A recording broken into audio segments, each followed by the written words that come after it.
that continues to happen under this current American administration, where they're trying to, in some way, relabel a lot of their relationships with strategic rivals as well as strategic partners. And we seem to be seeing a lot of shift in the dynamics with these countries. Now, specifically with regard to China, there seems to be a lot of alacrity in the current administration to once again engage in high stakes diplomatic and economic recalibration.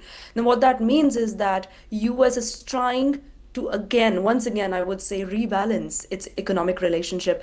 It does not mean that the current administration is going to do away with the idea of China as the strategic rival to United States or the second largest economy that could, in fact, threaten US hegemony. On the contrary, what I look at it is as US trying to find opportunities to continue with engage on China on the economic front while continuing to maintain its very rivalry sort of dynamic with China on the strategic and military front. With regard to President Trump's visit to China, I am thinking that probably, since they already mentioned it's going to be focused on economic relationships, they would want a lot of commitments from China, specifically from President Xi Jinping, regarding the import of US products, regarding, recalibrating probably some of their energy exports as well. And probably, there might be some discussion on how to take this economic relationship forward in a way that it does not hurt the US market. Right, sure. What do you think are going to be the key talking points now when the two leaders meet, especially at a time when Trump has really picked up a sort of Cold War with its Western European allies?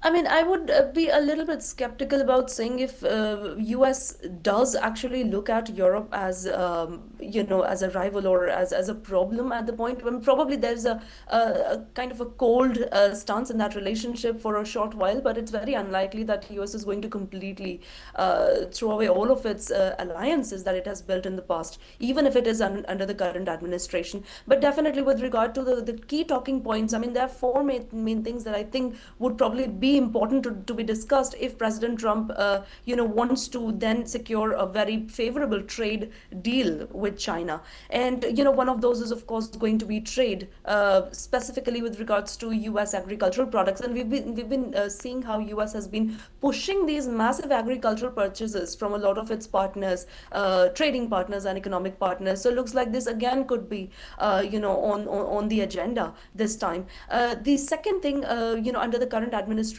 in the United States needs to be, or seems to be, the need to ask states to commit to energy purchases. And in case of a lot of, Russia-friendly countries, they seem to be wanting to ask these countries to slightly wean away from their dependence on Russian imports of energy and move them more towards US oil and gas. So this could also be one of those, discussion points or talking points.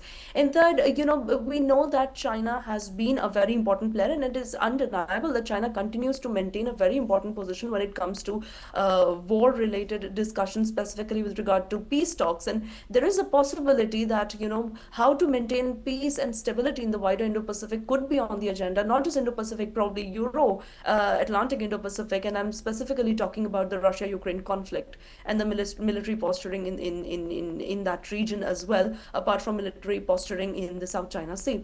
And, there's also a possibility that they might try to ease movement of people, across borders between US and China, whether it's through enabling some sort of an easy visa, probably for tourism or for business executives. But those seem to be the key talking points on which both states are likely to have, some interest there on which they would want to agree. Dr. Chadha, let's also talk about what does it really mean for the world if two superpowers come together? I mean, we've spent a long time looking at US and China in a very rivalrous relationship and looking at it as this or that, very binary sort of vision of the global order. But again, is this something new? I mean, US and China have for the longest time been engaged in an economic relationship which is that of interdependence, and so have the other powers in the region as well. I mean, whether you talk about Japan, you talk about India, they might have had their problems with this relationship or in certain aspects of the relationship, but they've also been very closely tied to China. So can China be entirely left out of the supply chain dynamic? It's very difficult. And I think most states are waking up to this reality that there can no longer be the possibility of a complete overhaul of the system or completely, plugging China out. Rather, there seems to be this new reality where they need to rebalance their economic relationship. They need to renegotiate terms in order to maintain a functional economy, whereas the other ideas of security can then go in parallel. So I see more of this, shift away from this duality face of relationship between US and China. What that means for the region is probably if these two powers can commit to maintaining stability rather than hurting the global order, this could definitely bring about some, I would say, security in the system, at least in the short run, wherein states would no longer have to be, worrying about this potential conflict flaring up anytime, whether it's in the East China Sea or South China Sea. There could be some balancing there. However, a lot depends on the terms of these deals that US and China are able to strike with each other, whether it's during President Trump's visit to China or the reciprocal visit of President Xi Jinping to the US. It largely depends on what terms they want to negotiate. All right. Thanks for your comments. There, stay on with me, Dr. Chadha. Viewers, there is some breaking news coming in now. Indian Prime Minister Narendra Modi has also congratulated Tariq Rahman for his decisive victory in Bangladesh's parliamentary elections. Modi praised the results as a sign of the trust the people of Bangladesh have in Rahman's leadership. India reaffirmed its continued support for a democratic, progressive and inclusive Bangladesh. Modi also expressed his eagerness to strengthen bilateral ties and work together on common development goals.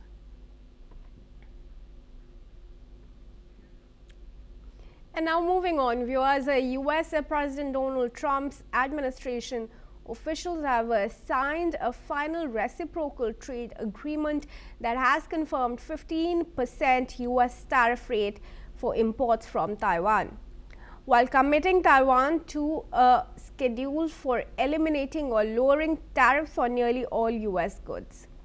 The document released by US Trade Representative's office also commits Taiwan to significantly boost purchases of US goods from 2025 through 29, including $44.4 billion of liquefied natural gas and crude oil, $15.2 billion of civil aircraft and engines, $25.2 billion of power grid equipment and generators, marine and steel making equipment.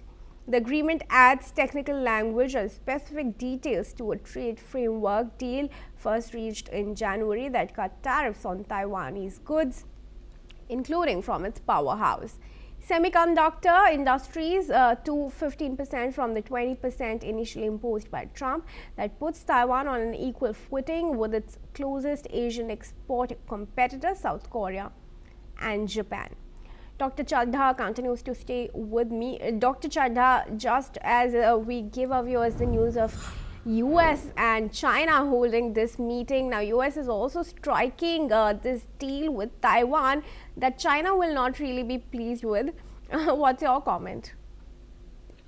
I mean, see, the US-Taiwan relationship has also been one of the very long-standing relationships. And I mean, for China, a lot of red lines tend to be catering to US military presence in East China Sea, and less about, how much US trades with Taiwan, because that, I mean, even though that all overall, it does seem to be like a red line, but that seems to be like a softer red line than a very hardline red line with regard to US military presence or their military exchanges.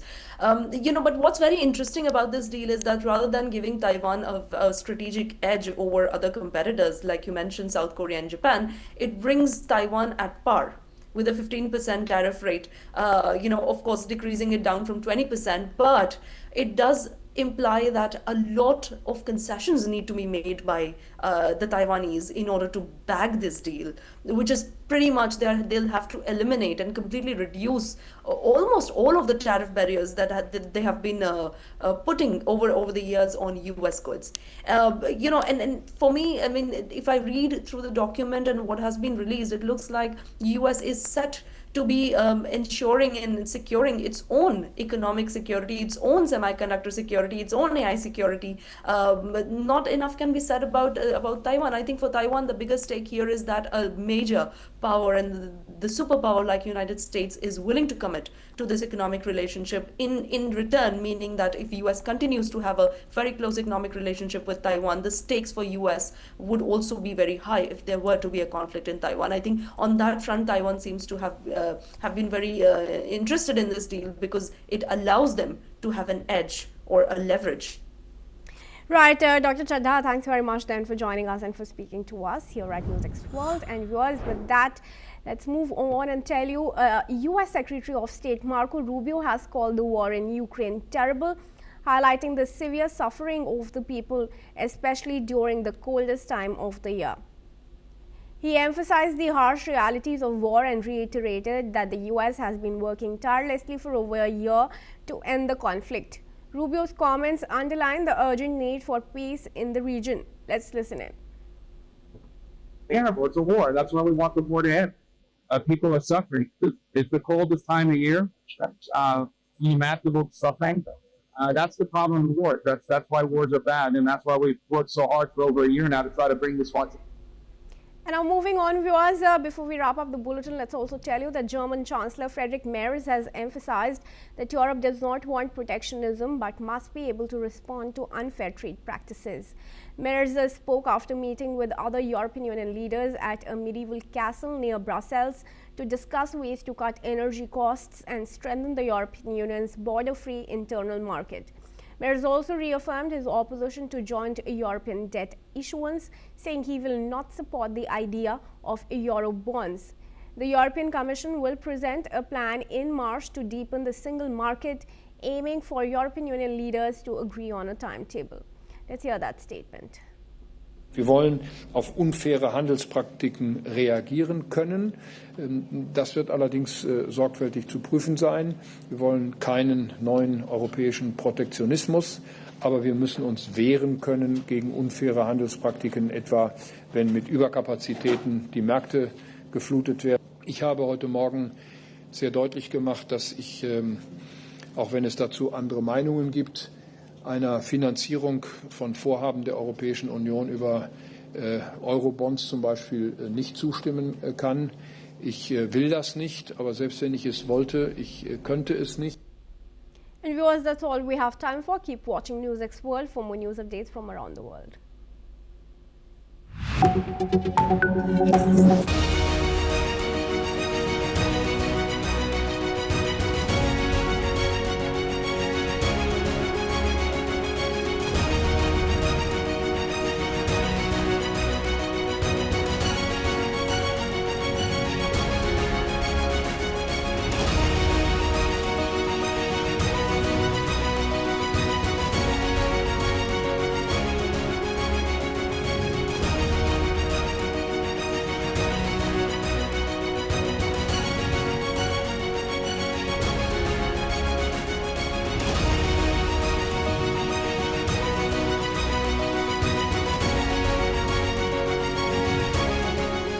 In the midst of this, life persists.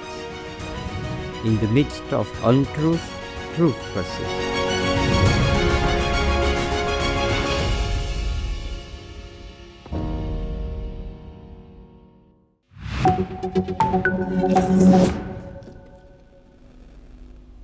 Hello and welcome, I'm Ellie Richardson and you're watching the World Report on NewsX World. Let's take a look at the top headlines of this hour.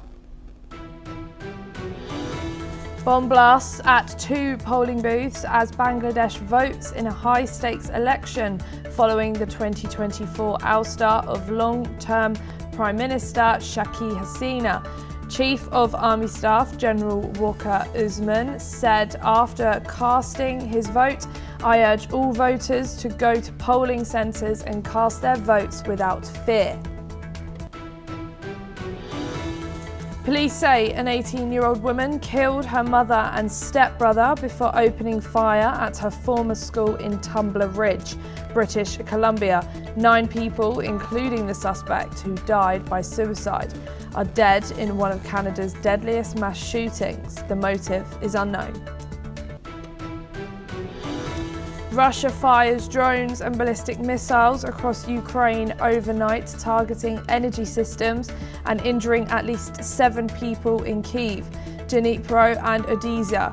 Ukrainian officials say hundreds of weapons disrupt power, heating and water as a massive attack hits buildings in the capital. Russia has blocked popular messaging service WhatsApp for failing to abide by Russian legislation, the Kremlin has said. Peskov said the decision was due to WhatsApp's reluctance to comply with the norms and letter of Russian law.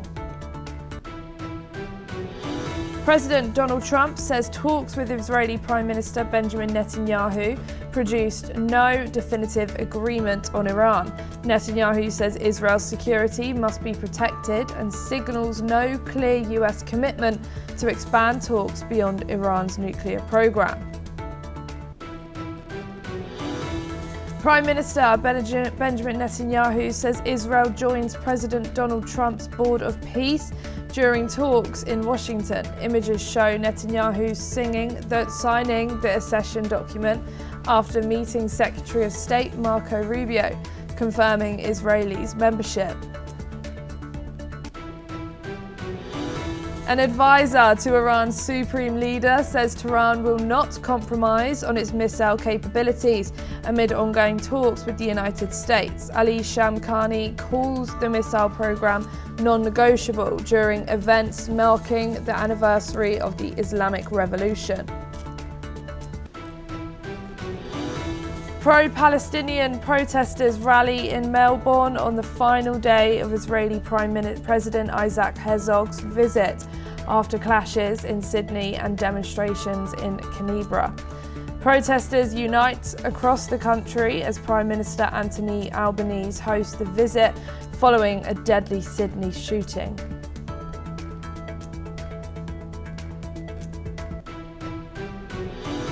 And for your top story this hour, polls for the 2026 Bangladesh general election and the referendum on the July Charter have officially closed at 4:30 p.m. local time.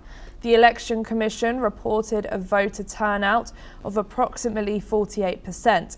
While the voting process was mostly peaceful, there were incidents of violence, including bomb explosions in Manshenghaiji and Bola Sadar, leading to temporary suspensions of voting in these areas. This election is significant as it marks the first since the ouster of Sheikh Hasina in 2024.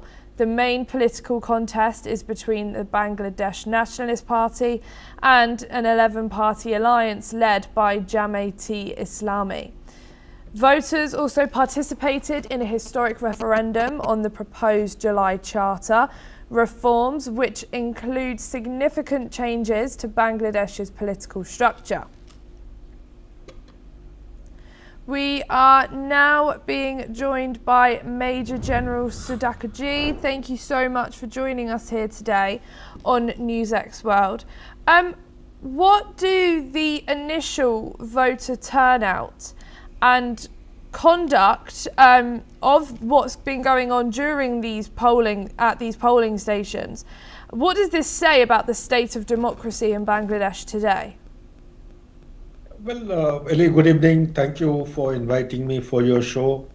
I would say it is too premature to make any assessment, but suffice to say that 48%, going by the open source information, approximately 48% voting has taken place, and there has been, going by the Bangladesh standard and the estimate, it's been a very, very positive and very enthusiastic participation of the people for restoring democracy back to Bangladesh. Now, be that as it may, we should be mindful of the circumstances and the environment prevailing in Bangladesh, because we may call it as free and fair election, but here is a party, the largest party, Awami League, which has been excluded. So my take is that it has not been an inclusive kind of an election, notwithstanding what they claim and project. Number two, 48% for them, it may be a very high percentage turnout. Be mindful of the fact that the stakeholders who are participating in the elections are BNP, Bangladesh National Party, led by Rahman, and the Jamaitis. Jamaitis have a coalition with the National Citizen Party. This is the student organization. But more than the election, what is of relevance and importance is the referendum, which we tend to ignore. A referendum carried out for, in my parlance, I would call it a referenda. There are multiple issues in the referendum, so they want people to say yes or no, particularly to carry out reformation in the constitution, because that would be the sole responsibility of whichever power the political party comes to power. They have to ensure that the constitution is reformed as per the referendum output. So that is going to be a very, very tall order. And whether it is going to be comprehensive and holistic for the larger good of Bangladesh or not, it's anybody's guess. Time is going to tell us. But for the time being, I think elections have been conducted in a free and fair in comparative terms, despite all, I would say, pessimistic signatures that we have articulated so far. Number two, there have been violent incidents at a number of places, but there are far and few comparatively again. Number three, Bangladesh today is rife with intersection of three spheres of competitive influence. They are China, America, and the Islamic fundamentalism.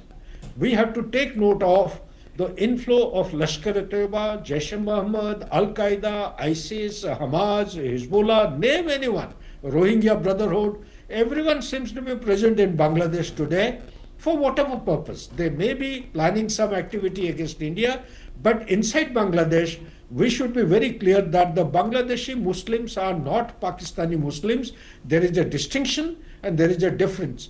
Whether Bangladeshis will accept Jamaitis opposition or the governance, that time is going to tell us. Back to you, Ali. And what key issues like jobs, inflation, or governance are most likely to shape the voter choices in this election? Livelihood. Ali, very relevant question you have raised. Livelihood. It is basically a square meal a day. That is what the people have been pushed to. The textile mill, which is supposed to be the central source of income, large, these are labor-intensive kind of industry. They have been shut down, and there are people without jobs. The inflation is very high. Economy is in state of disarray. This is a country which had actually jumped from a least developing country status to a developing status. And look at the GDP, even despite all the flip-flop and the challenges the country has gone through in past 1 year plus, still the GDP is higher than that of Pakistan. And although they are falling into a gradual trap or debt trap, which China is trying to entrap them, but they have to be very, very careful. They have to tread a cautious path, balance out, because USA in earnest will definitely try to push back China, because China in past 30-40 years or so has made deep penetration into Bangladesh. So that these are challenges at geopolitical level, global level, regional level. There are politics which are going on inside Bangladesh against India, which will have security, very hostile imperatives manifesting in due course of time. And locally, when you talk about the country itself, the basic challenge that they are facing today is the livelihood, the source of income to keep themselves alive and sustain themselves as human beings, because the human rights will come later. First, the belly has to be filled. Back to you, Ali. Thank you, Stakji. Don't go too far, as we will be back with you very shortly. Bangladesh has invited India to send election observers for the upcoming national polls. However, the Indian Ministry of External Affairs spokesperson Randir Jaswal confirmed that India has yet to send any observers. Jaswal mentioned that while the invitation was received, the decision not to deploy observers have been made, leaving the future of any potential engagement uncertain. We are now moving back to Major General Sudhakar Ji. Thank you so much for joining us back here on NewsX World.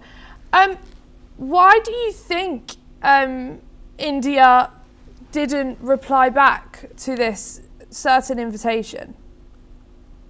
I think it's a very wise move on part of India, because as things stand today in Bangladesh, you see, any good intention act of gesture is being misinterpreted, and people within Bangladesh, they pounce upon India, start blaming that India is actually conspiring some activity in order to negate the democratic process of election. So let Bangladesh handle the way they are handling. Their election commission is quite competent. Security forces are quite competent and effective.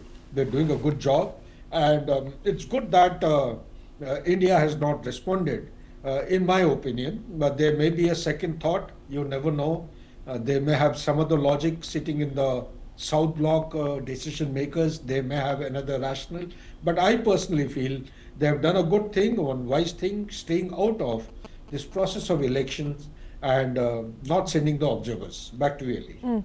And what are the possible implications of India's absence as an election observer on the credibility and international perception of Bangladesh's elections? You see, the post-Yunus, this interim government has come to take care of Bangladesh affairs. The relationship between India and Bangladesh certainly have soured, and it will take a great deal of effort by the party that comes, the political party that comes back to power. They have to take a call what kind of relationship they want to have with India. Going by the indications which have been generated by different expressions by the leader of BNP. I presume BNP is the one which is going to lead the race and come to power.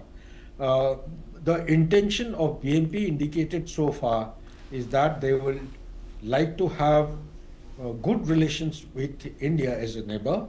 So that also the time will tell. Why am I guardingly expressing myself is because seeing the type of the jihadi forces which have assembled and concentrated in Bangladesh in past 1.5 years' time, particularly on 30 January 2026, there was a flight which moved from Karachi, I suppose, landed in Dhaka, and in that flight, out of whatever passengers were there, my input says that there are good numbers, 30-40 Lashkar-e-Toiba, who are fast shooters, who are expert in IED explosives, who are expert in communication experts, etc., have landed there. They are known for their expertise in, like they demonstrated what happened in 26/11 Taj Hotel blast. It was a Lashkar's kind of activity perpetrated by the Lashkar-e-Toiba. And likewise, there are many more.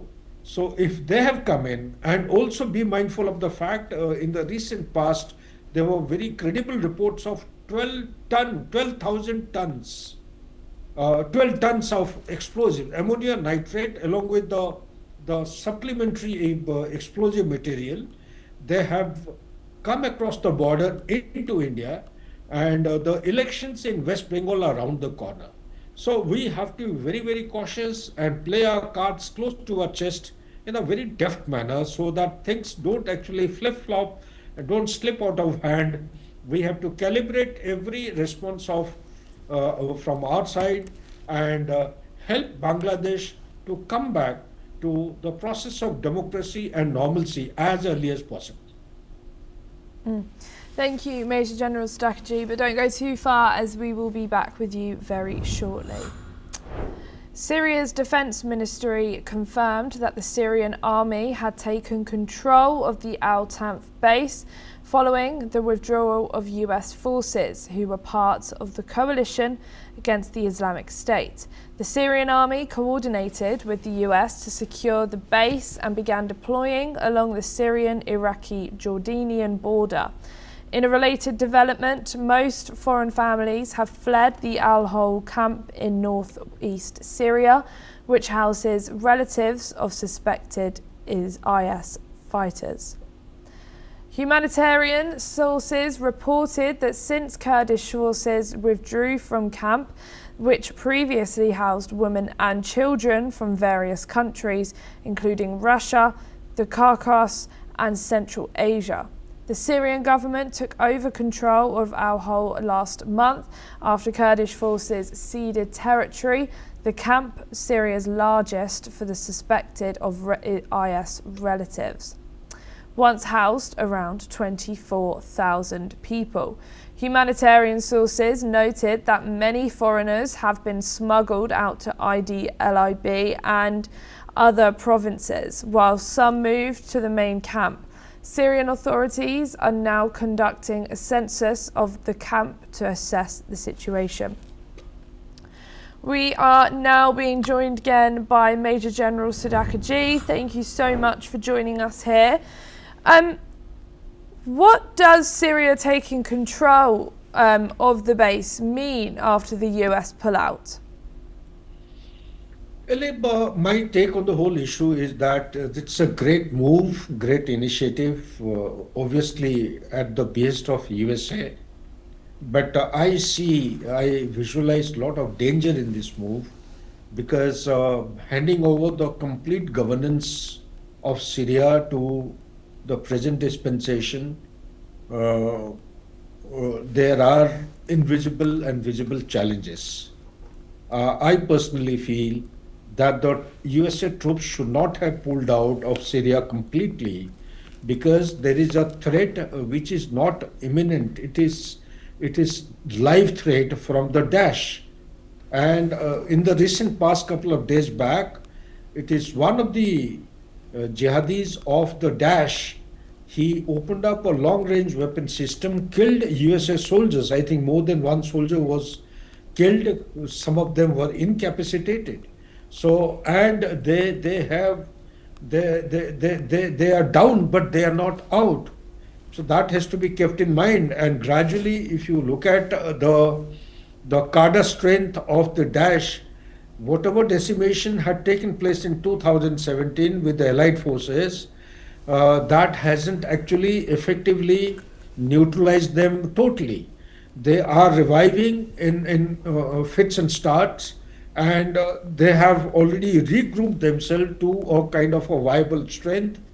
The Daesh basically is looking after the Levant area, that is Syria, Jordan, North Iraq, but the silver lining in all this is that the Kurdish, which was a minority, which had not been given a status of identity as a separate entity, they have been integrated in some form to start with the Syrian constitution. The language has been accepted, and also there is a gradual process on to assimilate them as an integral part and component of Syria. That is the silver lining for which they have been fighting. They have been seeking support of USA for a long time. Now, they also have given assurance, and indications have come to that statement also to say that they would be joining the Syrian forces to fight against the Daesh. If that happens, perhaps it will strengthen and empower the Syrian forces for a contestation against the Daesh effectively. But my take and recommendation is that USA, the way they have shifted to Jordan camp now, they must remain close by for meaningful and substantive counter effects and counter strategy against the expanding and reviving dash in the region. Back to you, Ellie. Thank you so much, Major General Sujakaji, for joining us here today on NewsX World. Hungarian Prime Minister Viktor Orban has urged that European Union to stop sending financial support to Ukraine if it wants to boost its own economy. Speaking ahead of talks with EU leaders, Orban emphasised that EU funds should be directed towards strengthening its own competitiveness rather than aiding Ukraine. The EU has contributed nearly $187.62 billion in assistance to Ukraine and approved a $95.4 billion loan for the next 2 years. Let's listen in to the Hungarian Prime Minister Viktor Orban. If we would like to have a better performing economy, we have to stop the war in Ukraine and to generate peace. Second, if you need your money for your competitiveness, don't give it to somebody else. So don't send your money to Ukraine. Instead of, we should spend on our own economy to improve competitiveness. We are now being joined by Dr. Satoru Nagao, who's a fellow Hudson Institute, joining us from Tokyo. Thank you so much for joining us here today on NewsX World. What are the main economic arguments Orban is making for redirecting EU funds away from Ukraine and towards domestic priorities? In this case, recently, Europe faced something financial shortages because of they need to increase their own defense budget. But at the same time, Prime Minister Orban's Hungary is quite anti-Ukraine, even if they are in EU. Because of the 4 reasons. Firstly, Hungary rely on the energy resources from Russia. So that's why the deteriorated situation between the Russia and Ukraine and cut energy supply from Russia to Hungary is one of the serious issue. But anyway, Hungary need to adjust because this is the 4th year, so that's why day by day they need to reduce reliance on these energy sources. So another one is Hungarian people in Ukraine face some difficulty. That is the reason the Ukraine and Hungary face a problem. But this is not only the 2 reasons. Indeed, another reason is EU-Hungary relation is also a reason. The EU dislikes Prime Minister Orban's strong measures in the domestic society, so that's why this is not EU's definition of the ideal country. So that's why the value-related problem has happened between EU and Hungary. So from these are the reasons there are some problem between Hungary and Ukraine, Hungary and EU. That's why Hungary do not like the EU's policy to Ukraine. But at the same time, the last 4 years, even if there is a hesitation, Hungary cooperate with the EU to support Ukraine. But sometimes Hungary want to show their presence to stop the EU's support to Ukraine, because EU is a system that all of the members need to agree. So without Hungary, anything could not happen. So that's why Hungary's role is indeed very important, and not only EU but also the NATO. Every time Hungary's opinion is relatively influential, because all of the members of this group need to agree. Without this, they cannot move. So that's why this remark is important. But at the same time, Hungary's careful manner diplomacy, anyways, if something has happened, indeed the last 4 years, Hungary agreed finally. Thank you so much, Dr. Satoru Nagao, for joining us here today on NewsX World. Thank you. Julia Glow-Skenner, the Speaker of Germany's lower house of parliament, visited the Israeli-controlled part of Gaza today. She spent about an hour in the region, becoming the first German official to visit since the Hamas-led attack on October the 7th, 2023, which triggered the war ongoing. The visit follows Chloe Kechner being honoured by Israel's Knesset just a day earlier. The German parliament confirmed the visit in a statement, highlighting its diplomatic significance, especially during these heightened tensions. However, despite the ongoing conflict, Kloneker's visit is seen as a symbol of continued diplomatic engagement, signalling further efforts for dialogue and resolution.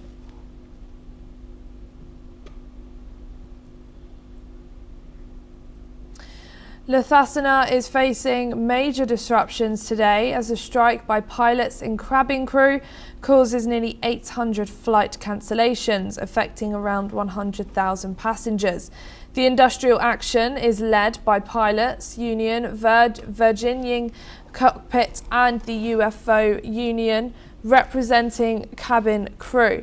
They are demanding improved conditions for occupational pensions for more than 5,000 pilots. Lufthansa has criticised the strike as unnecessary, saying a solution could be reached through negotiations. The airline hopes to return to normal flight schedules by Friday. Passengers are urged to check their flight status on the strike continues. Let's listen in to some passengers. Ja, ich glaube, ich fliege Condor, also bin jetzt nicht betroffen. Aber wir hätten tatsächlich überlegt, Lufthansa zu buchen. Muss man dann natürlich das nächste Mal überlegen, ob man dann halt doch lieber eine andere Airline bucht oder so. Ich halte eigentlich nicht viel davon, weil es wird ja durch den Streik auch alles ein bisschen teurer, wenn die, sage ich mal, mehr Geld dafür wollen. Okay. Und wenn das überall so wäre, wäre ja irgendwann nichts mehr bezahlbar. That's all we have time for this hour. Keep watching NewsX World for more news updates from around the world.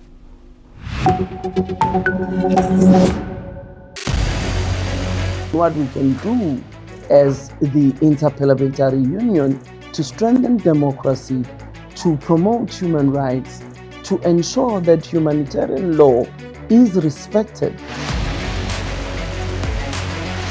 UN Security Council needs a makeover, a comprehensive reform, and India deserves a position there, a role there. Prime Minister Modi during Operation Sindoor made it amply clear that war has never been India's choice. We are with the side of peace. We are neither neutral nor indifferent. We are with peace. We would have dealt with the US a whole lot on trade and those kinds of things, and that's not as certain these days. So we have to go back and look at our European partners, our Asian partners. An opportunity to exchange, to have a dialogue, to have a debate on a different perspective on finding the solution of the conflict. First thing that is important to have a common ground, and that we do have with humanitarian laws and human rights, but also to say, okay, what does it mean for us as a country to act on these laws and how can we work together? When we realize that there's something wrong with democracy, the institutions and policies, values come together and we take stock, and it's possible then to improve and chart a new course for democracy. It's the people's right to self-determination, and if they want to be independent, they should be independent. We will not start a war against Greenland.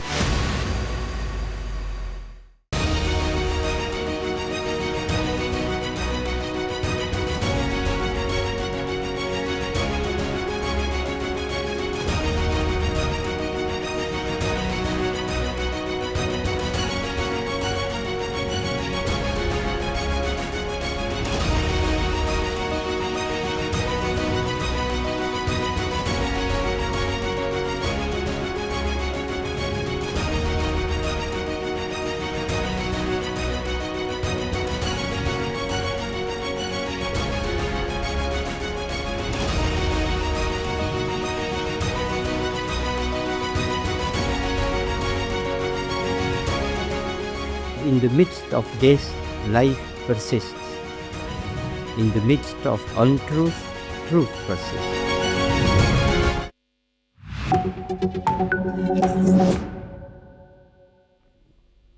Hello Hello and welcome. I'm Kriti Mehta and you're watching the World Report on NewsX World. Let's start with a check of the top headlines this hour. BNP expresses confidence in forming government after landmark poll. Opposition says won't engage in obstructive politics. World leaders congratulate Tariq Rahman.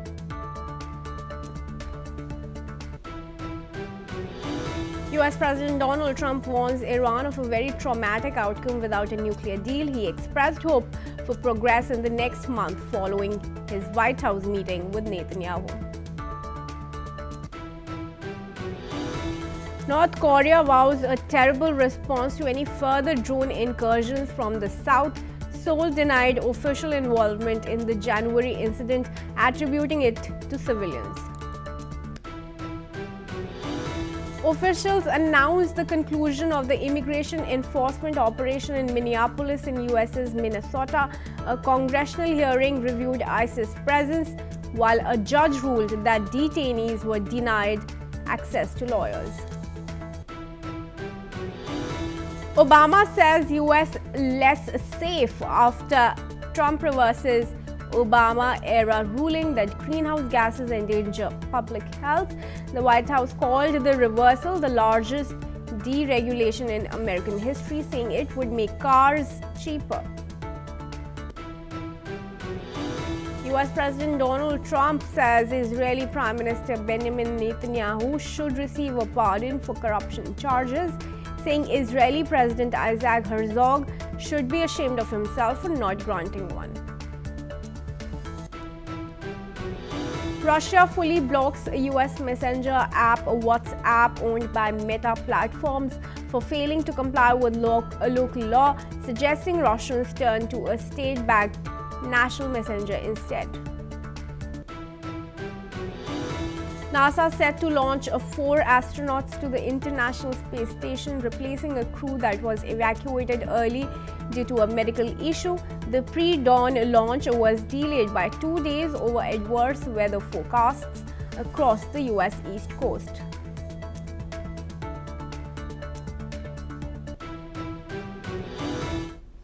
And viewers, our top focus here on NewsX World this morning is on Bangladesh. Bangladesh's Jamaat-e-Islami Party chief Shafiqur Rahman has stated that his party will not engage in the politics of opposition for its own sake, indicating a concession in the national election.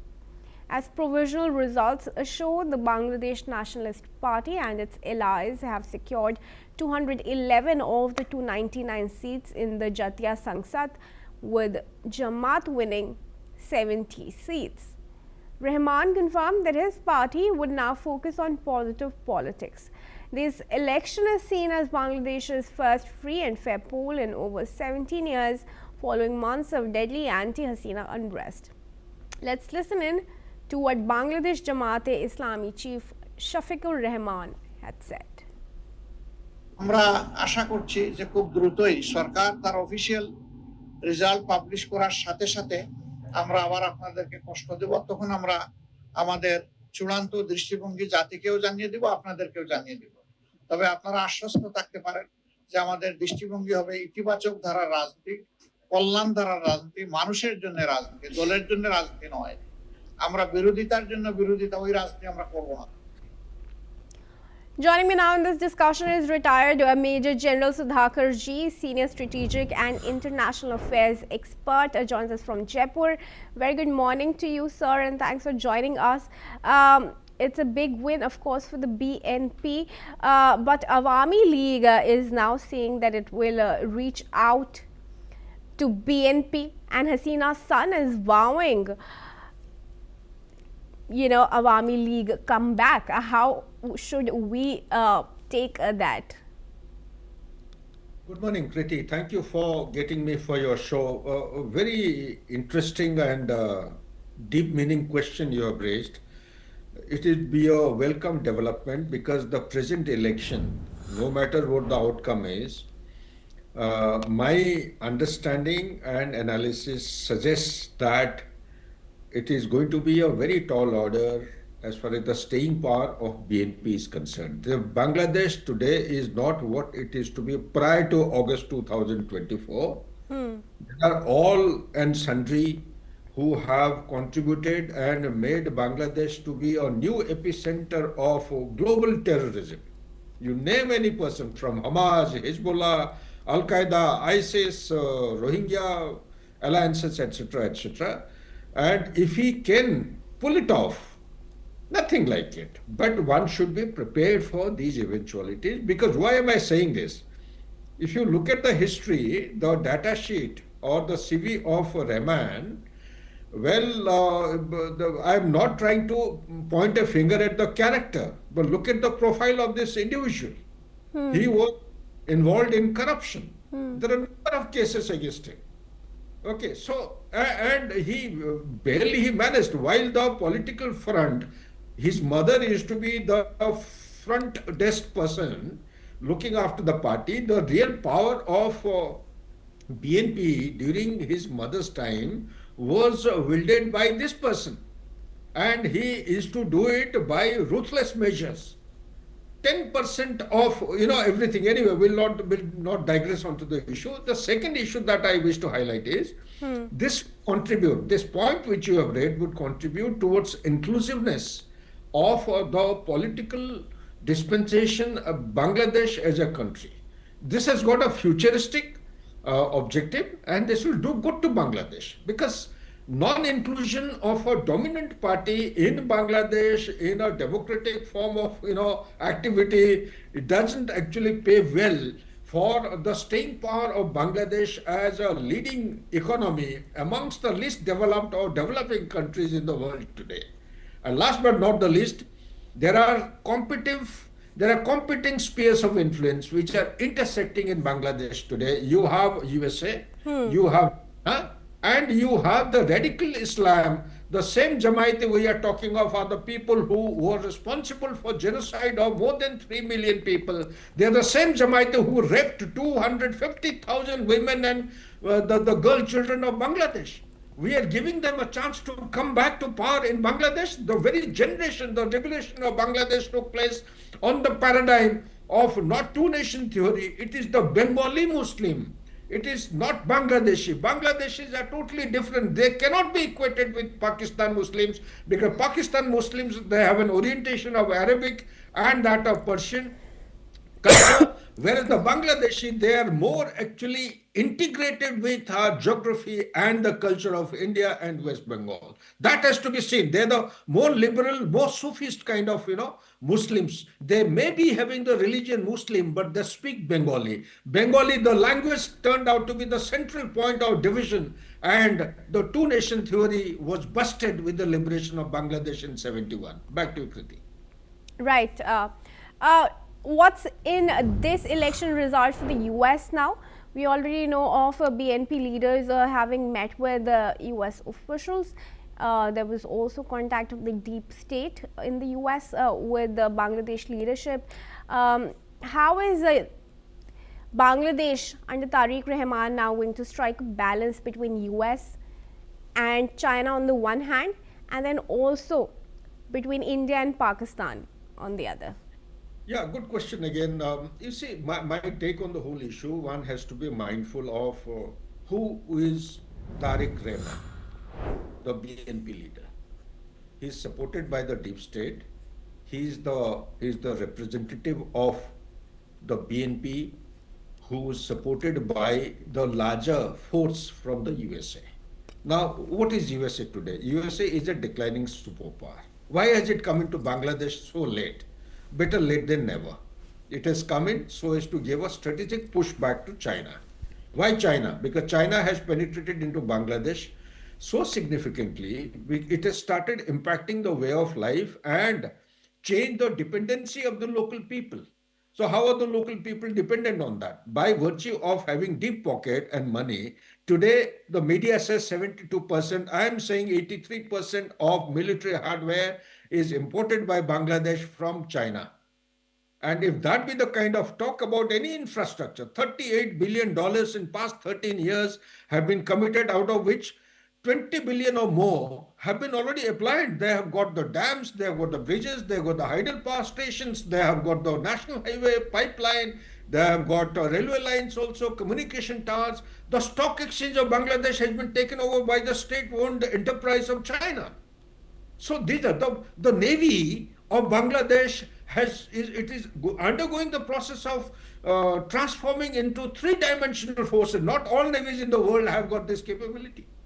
They have got the submarines docking at, there is a place called Pekua, there is Qutubdiya, Chinese submarines. So what more do you expect? They're all around. So therefore, to give a push, and also the latest deal they're going to go in for, 11 times the delegation of Bangladesh has gone to China in past 1.5 years, or more than 11 times. They have struck a deal with China to buy that what is that aircraft I'm for? JF-17 Thunder.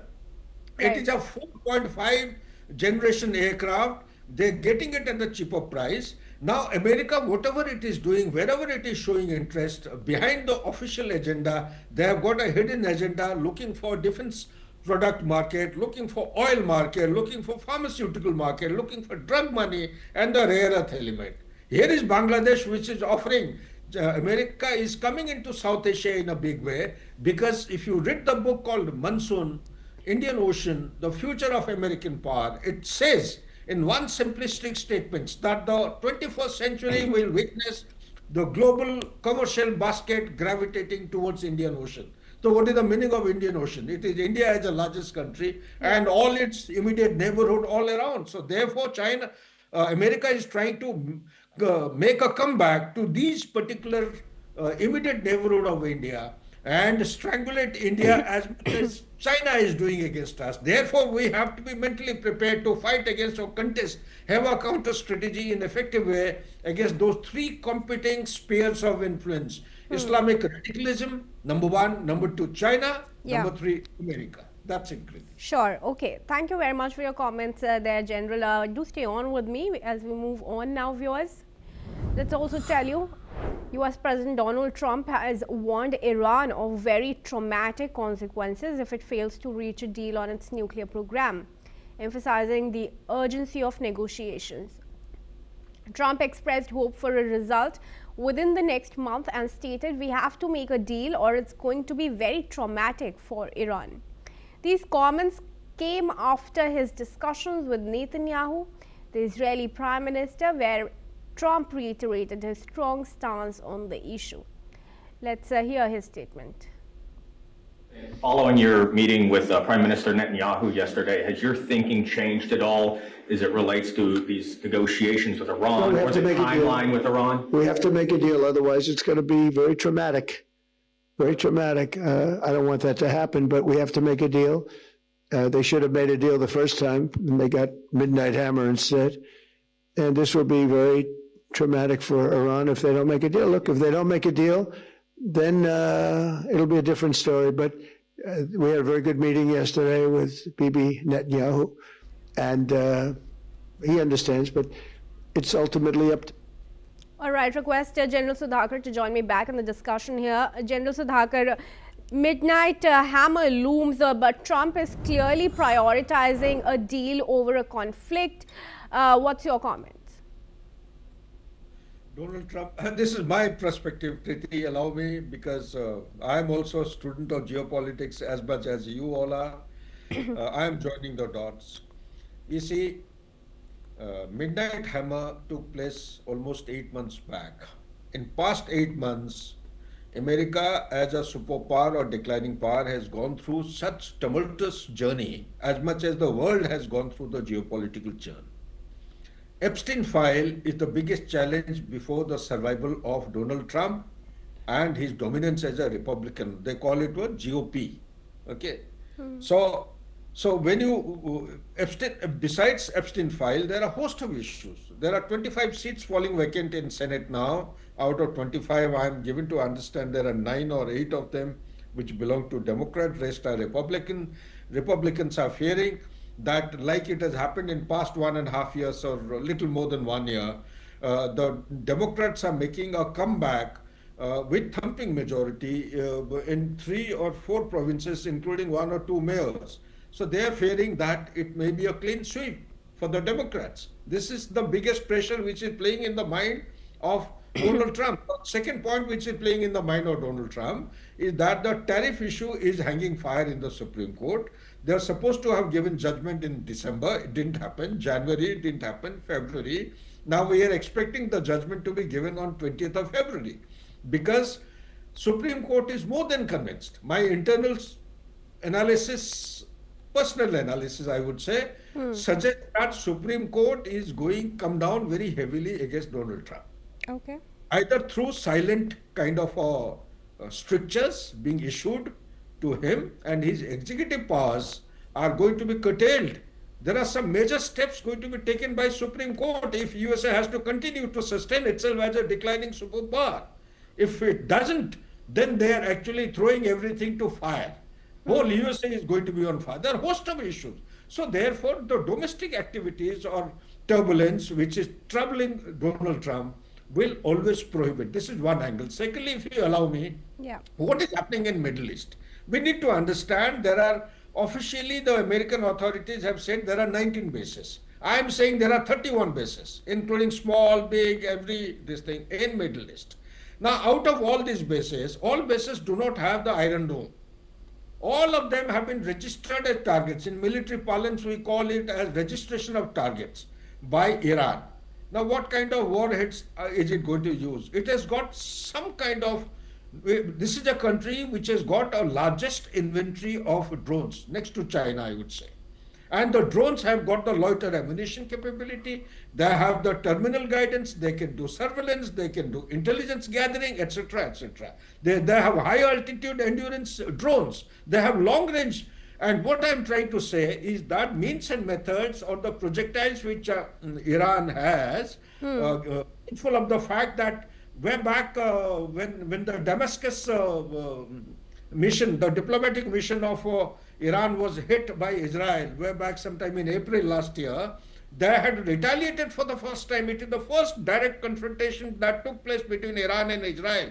Their missiles of Iran, they managed to penetrate through the Iron Dome. Why? Iron Dome is actually cut out. The architecture is so designed that it is meant for short-range rockets, missiles up to 70 kilometers. Beyond 70 kilometers, it cannot pick up. The radar system cannot pick up, detect, or intercept any of the missiles, oncoming missiles. Iran, as on today, has got long-range missiles. It has got hypersonic missiles. It has been provided with a large number of quantum of S-300 and 400 air defense missiles by Russia. China also has sent 58 cargo logistic aircrafts. They landed between 28th of January to 31st of January 2026 in Tehran airport or nearby airports. What are these aircrafts carrying? Definitely not the flower garlands, the weapon hardware that were required for the Iran. So therefore, all I'm saying, plus mindful of the fact that surveillance vessels of China, the PLN, are already making rounds in the Persian Gulf, in the Arabian Sea. They're keeping an eye on the aircraft carrier. They're providing timely and accurate intelligence to Iran, which is actually, about deflecting or addressing the biggest challenge of military planning. That is the surprise factor. Today, America cannot go in for any strike if the surprise component is not retained in favor of American forces. If surprise is lost, then take it that the aircraft will be broken up into not two pieces, the aircraft carrier will be broken up into multiple pieces. That capability Iran has. One should not ignore or underestimate the enemy. So therefore, he's very cautiously trying to take measures of diplomacy and dialogue and try to put pressure, call it as mutton zef that we generally call in military science. One is a hammer, the other is a friend. Friend in this case is Oman. I don't think Israel and America, they both would be. Israel is very keen to go in for the kinetic attack.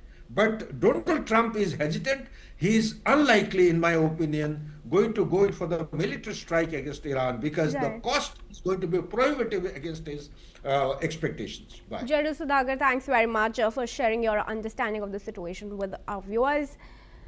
And we now move on, viewers. Japanese authorities have seized a Chinese fishing boat near Nagasaki and arrested its captain after the vessel allegedly fled an inspection inside Japan's exclusive economic zone. Chief Cabinet Secretary Minoru Kihara said The 47-year-old Chinese national ignored orders to stop and is now under investigation. Japanese Chief Cabinet Secretary stated the following. Do listen in.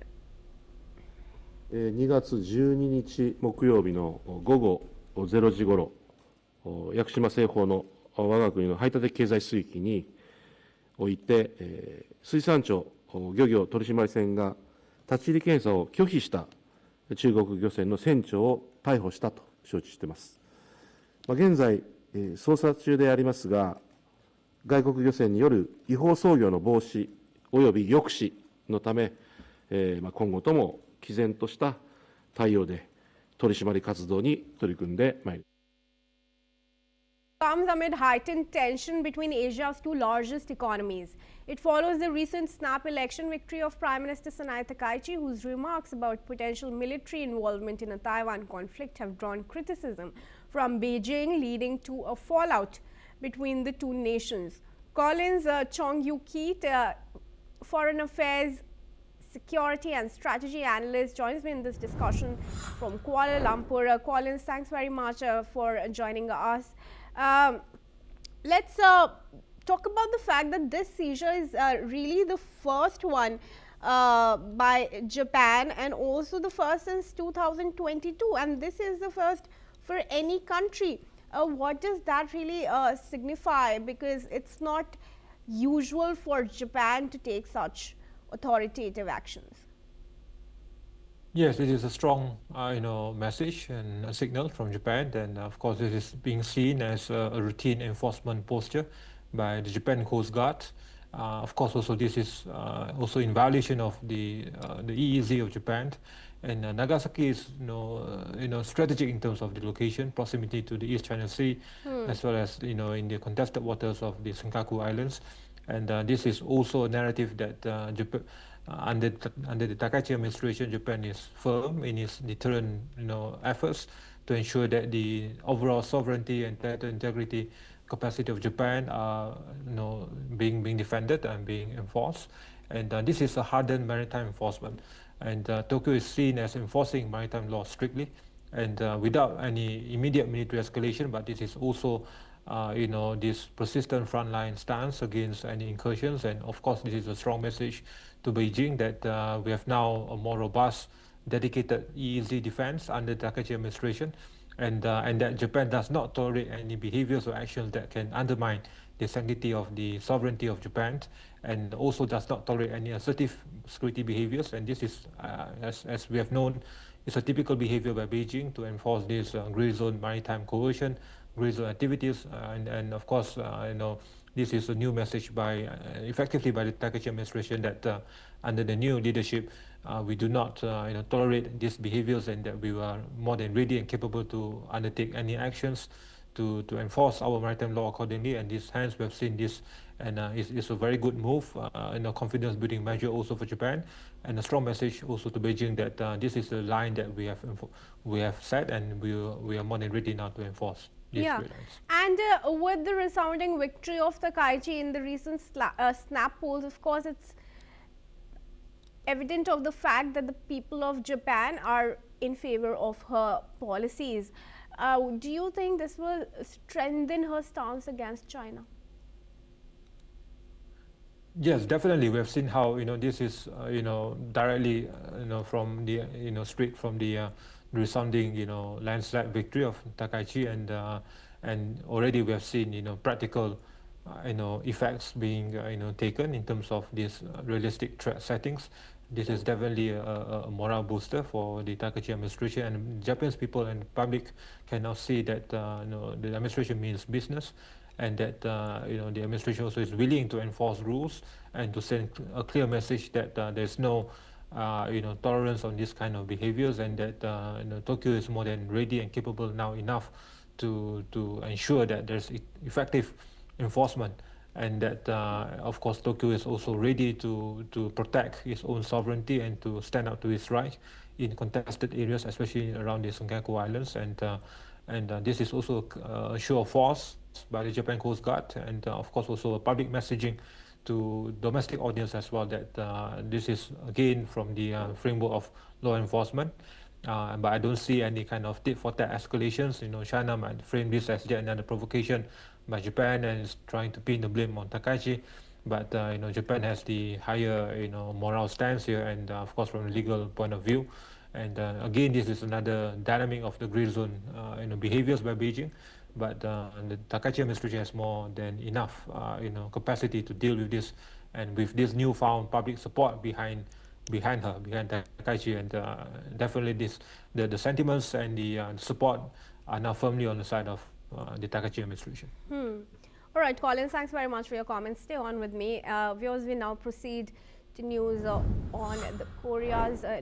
North Korea has issued a stern warning of a terrible response in the event of another drone incursion from South Korea. This follows an investigation by Seoul into a cross-border incident from January, where North Korea claims it shot down a surveillance drone near its industrial hub of Kaesong. Kim Yo-jong, the sister of North Korean leader Kim Jong-un, stated that any violation of North Korea's sovereignty would provoke severe consequences. South Korean investigators are currently probing the incident, which has heightened tension between the two nations. The investigation has led to multiple raids on multiple government locations, including the spy agencies' offices. Collins, how would you respond to the latest development?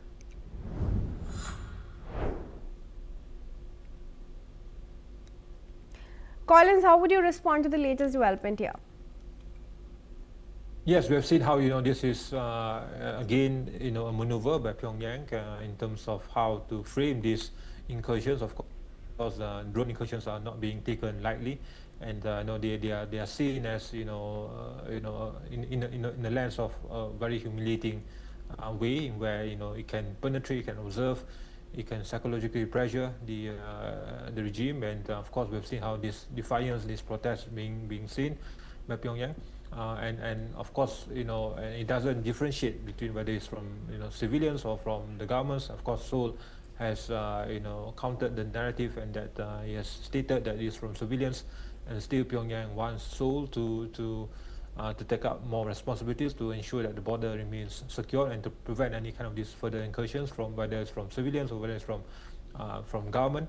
And we have seen how this the influence and the policies being taken also have been largely being framed by Kim Yo-jong, and we have seen how, despite the regret being stated, being sent by Seoul, Yo-jong is using this to further escalate and to project a new tough stance on the part of Pyongyang, and hence we have seen how Yo-jong is also being at the front line now.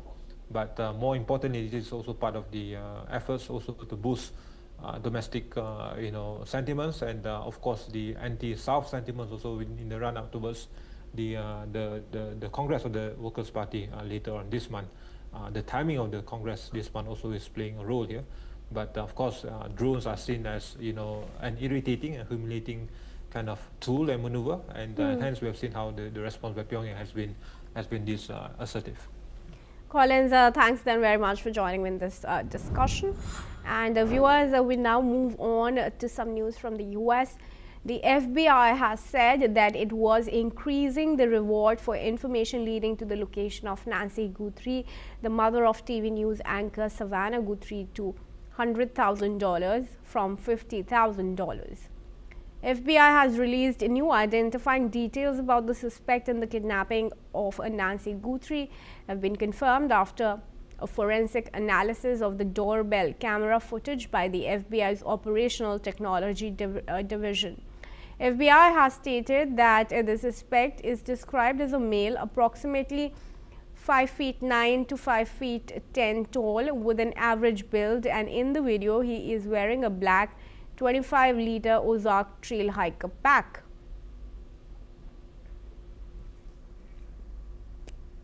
Viewers, that's all we have time for. Thanks for watching NewsX World.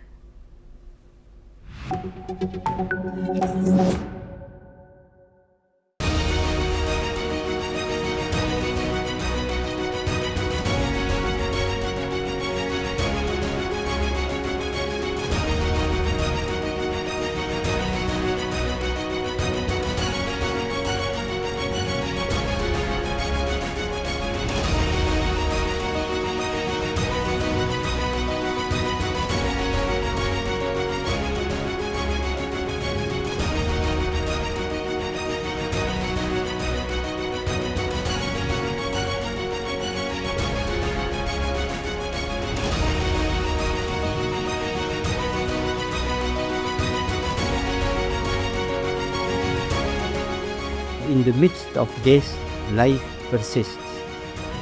In the midst of untruth, truth persists.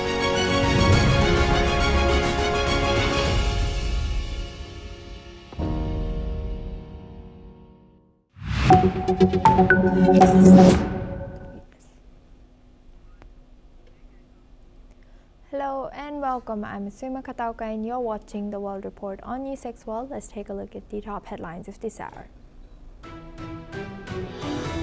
Bangladesh polls close and the voting ends separately. Bomb blasts at 2 polling booths as Bangladesh votes in a high-stakes election following the 2024 ouster of longtime Prime Minister Sheikh Hasina. Police say an 18-year-old woman killed her mother and stepbrother before opening fire at former school in Tumbler Ridge, British Columbia, Canada. 9 people, including the suspect who died by suicide, are dead in one of Canada's deadliest mass shootings, while the motive is unknown.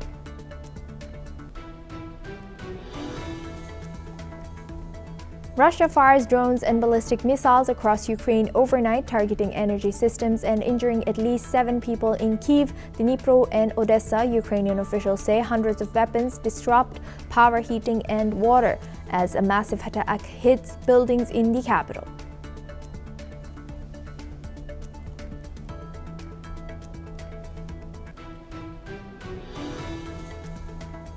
Russia has blocked popular messaging apps WhatsApp for failing to abide by Russian legislation, the Kremlin has said. Peskov said the decision was due to WhatsApp's reluctance to comply with the norms and letter of Russian law.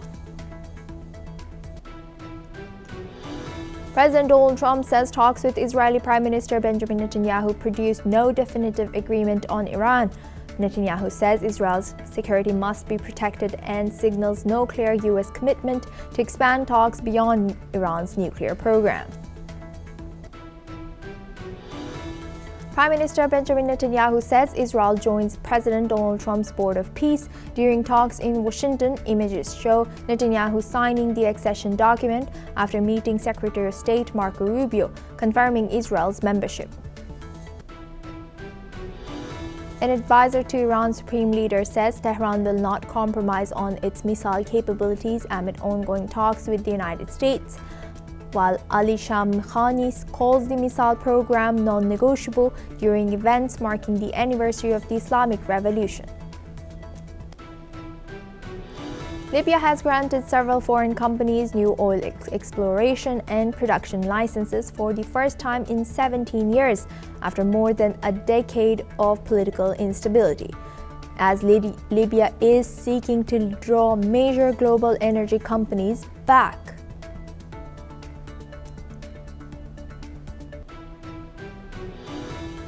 Now for this hour, we start with India. India is currently reviewing an invitation from US President Donald Trump to join the Board of Peace for Gaza ahead of the inaugural summit scheduled for February 19th in Washington.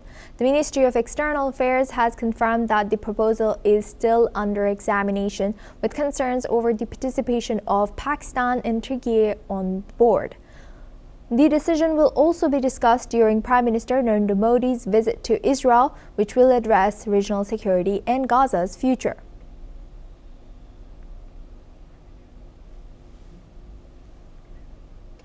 Meanwhile, Russia has decided not to attend the meeting, initially showing cautious interest. President Vladimir Putin had even proposed a $1 billion contribution to the board's efforts.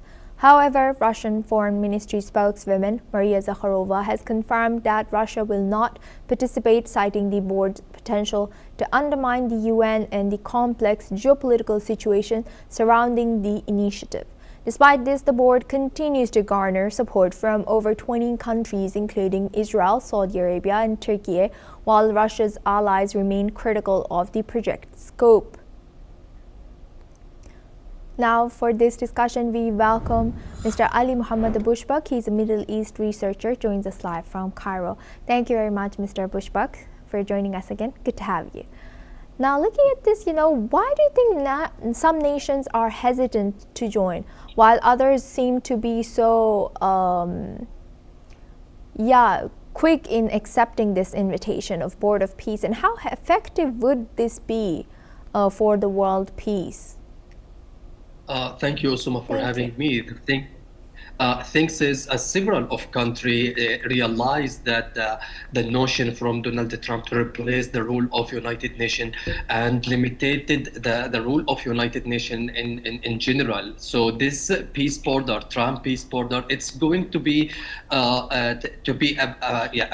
as an alternative way in a state of United Nations. That's it. Most of the country against to join and participate in this border.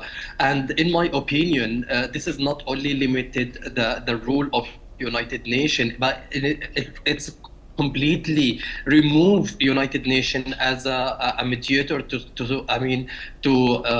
mediate the conflict between the nations. And there is no doubt about Trump and his policy after his term in America have been well done. So he want to be as a king of the world, and he want to be as he's always like to be a showman. So in these things, in this border, he will be as a showman. So he will maintain his role in international community. But in my opinion, and as a Palestinian, and I talked to several of Palestinians, there is the peace border. It has meaningless, and it doesn't mean anything since they are started supplying it. And since the Donald Trump, he announced the Palestinians, Israelis ceasefire. Still Israel violated the ceasefire on the ground. That several, more than 700 Palestinians have been killed since the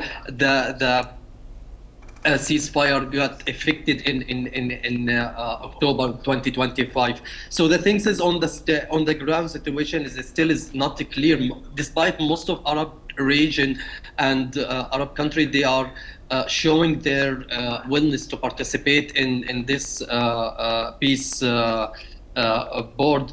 So I'm not optimist about it. I'm not optimist about the rule of it. Most of the observers, they are against the join of Benjamin Netanyahu, since he's a war criminal. How he will be a member of the board, the peace board, and he initiated the war. And here is it's.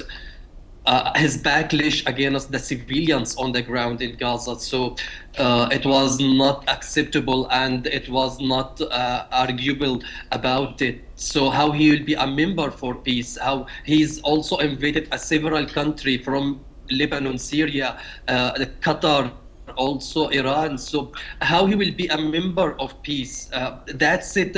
Something fishy. Most of the nation, most of the country, they don't have any belief in this board. And I'm telling you, as a civilians, and I talked to several of Palestinians in Gaza, they said it's meaningless and it's powerless. Just only they created for their own political and for their own purpose, not to save the peace on the ground. What the border have done for the civilians, while Israel yesterday and today morning, Israel have bombed the civilians in Gaza. Tent and children, women have been killed daily. The bloodshed is still ongoing on the ground. What this border have done, it's just only... Mr. Bushbuck. So Mr. Bushbuck, as you know, you say that this could be Trump's symbolic platform, which is more aligned with his own maybe personal gains or initiative. So how might the rejection or participation of some countries affect their relationship with U.S. or Trump administration? How dangerous would it be for them to reject this invitation? See, in my opinion, most of the countries, Middle East country, I guess they have no trust for Trump and for his policy. And most of the international world, we have seen what he have done in Venezuela and with Maduro. We have seen what he has done with Iran last year. While he was negotiating Iran, he attacked Iran simultaneously to make his baby Benjamin Netanyahu more happy with his policy. And Benjamin Netanyahu is promoting and taking this as advantage for him to promote himself in Israeli community and to to show himself as a power man, and he could affect the American administration, and they could do whatever they want.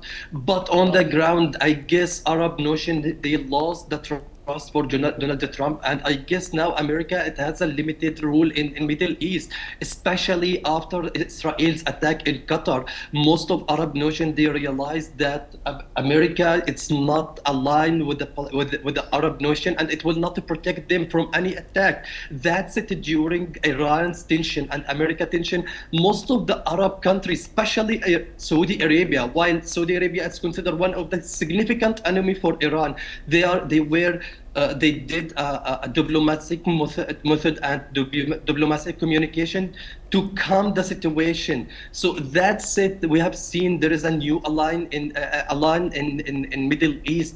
Saudi Arabia is trying to lead it. Most of country lost it, and most of the Arab nation, they understand that America will not save them from any external attack. That, I guess, most of the country will not accept Donald Trump and his rule in the region. And in my opinion, this board, it will not success, and there is no future for it. It's just only created to save Benjamin Netanyahu, to save his greediness in Middle East. But in my opinion, that will be as like a mirage. With that, I would like to thank Mr. Ali Muhammad Abushbak for joining us and sharing that insight with us. Thank you very much. Now we move on to India. Indian Trade Minister Piyush Goyal has announced that nearly 90% to 95% of farm products have been excluded from the India-US trade deal, ensuring protection for Indian farmers.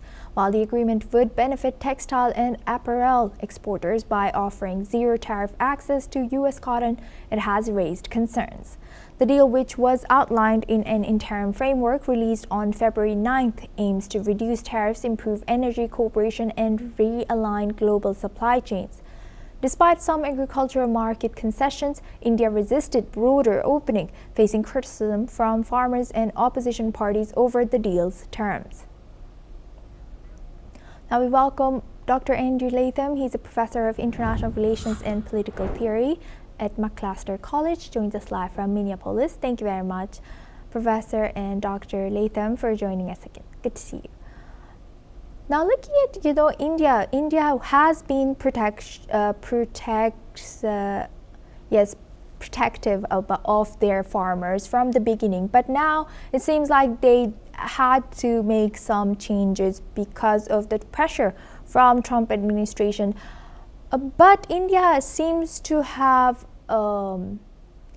made some compromises on cotton industry. So, as we know, India's strong apparel and also their strong export relies heavily on cotton. How do you think this will be affecting the current administration's popularity? And also, do you think that this is the beginning of them compromising, or do you think this stops here, the compromising for or from Indian government?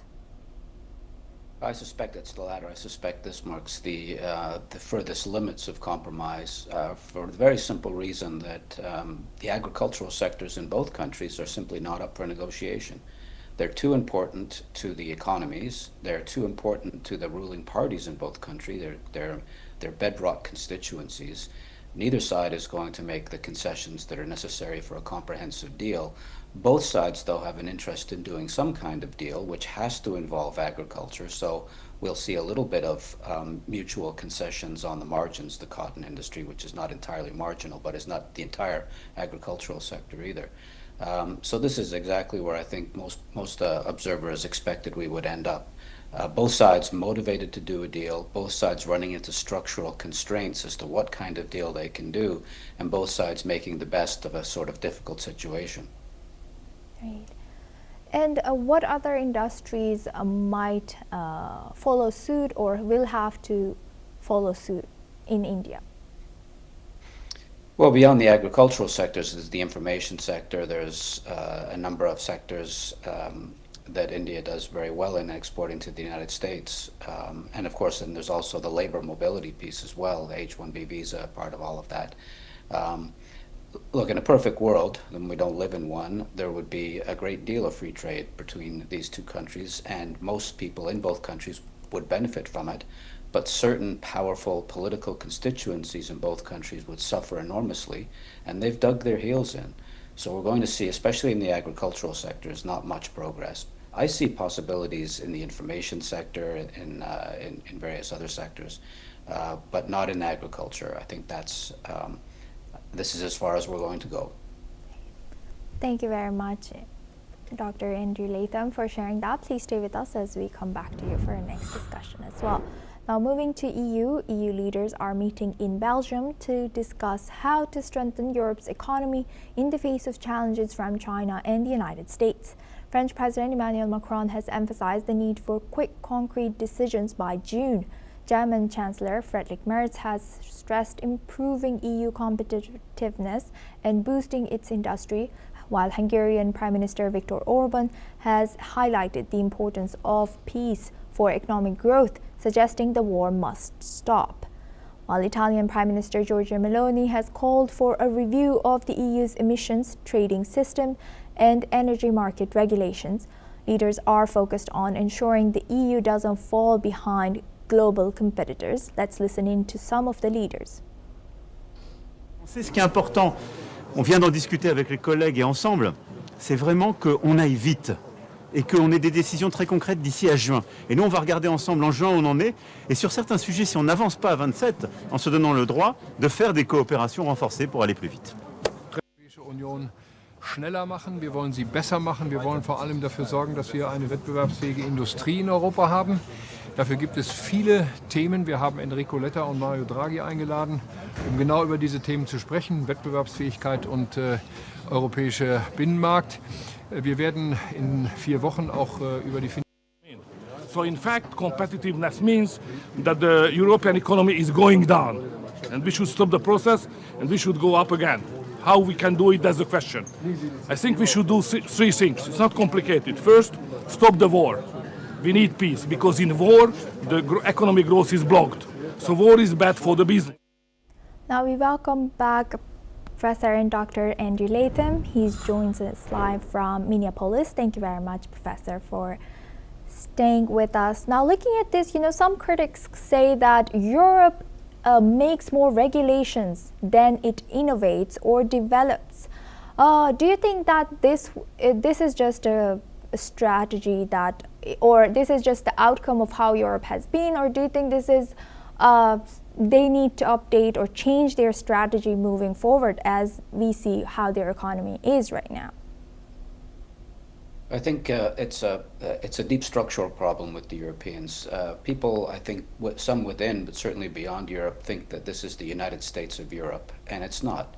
It's a relatively loose union of independent states, all of whom are governed by very different political parties, with very different economies, very different takes on the war in Ukraine, or the green transition, or the role of regulation, welfare state spending, things like that.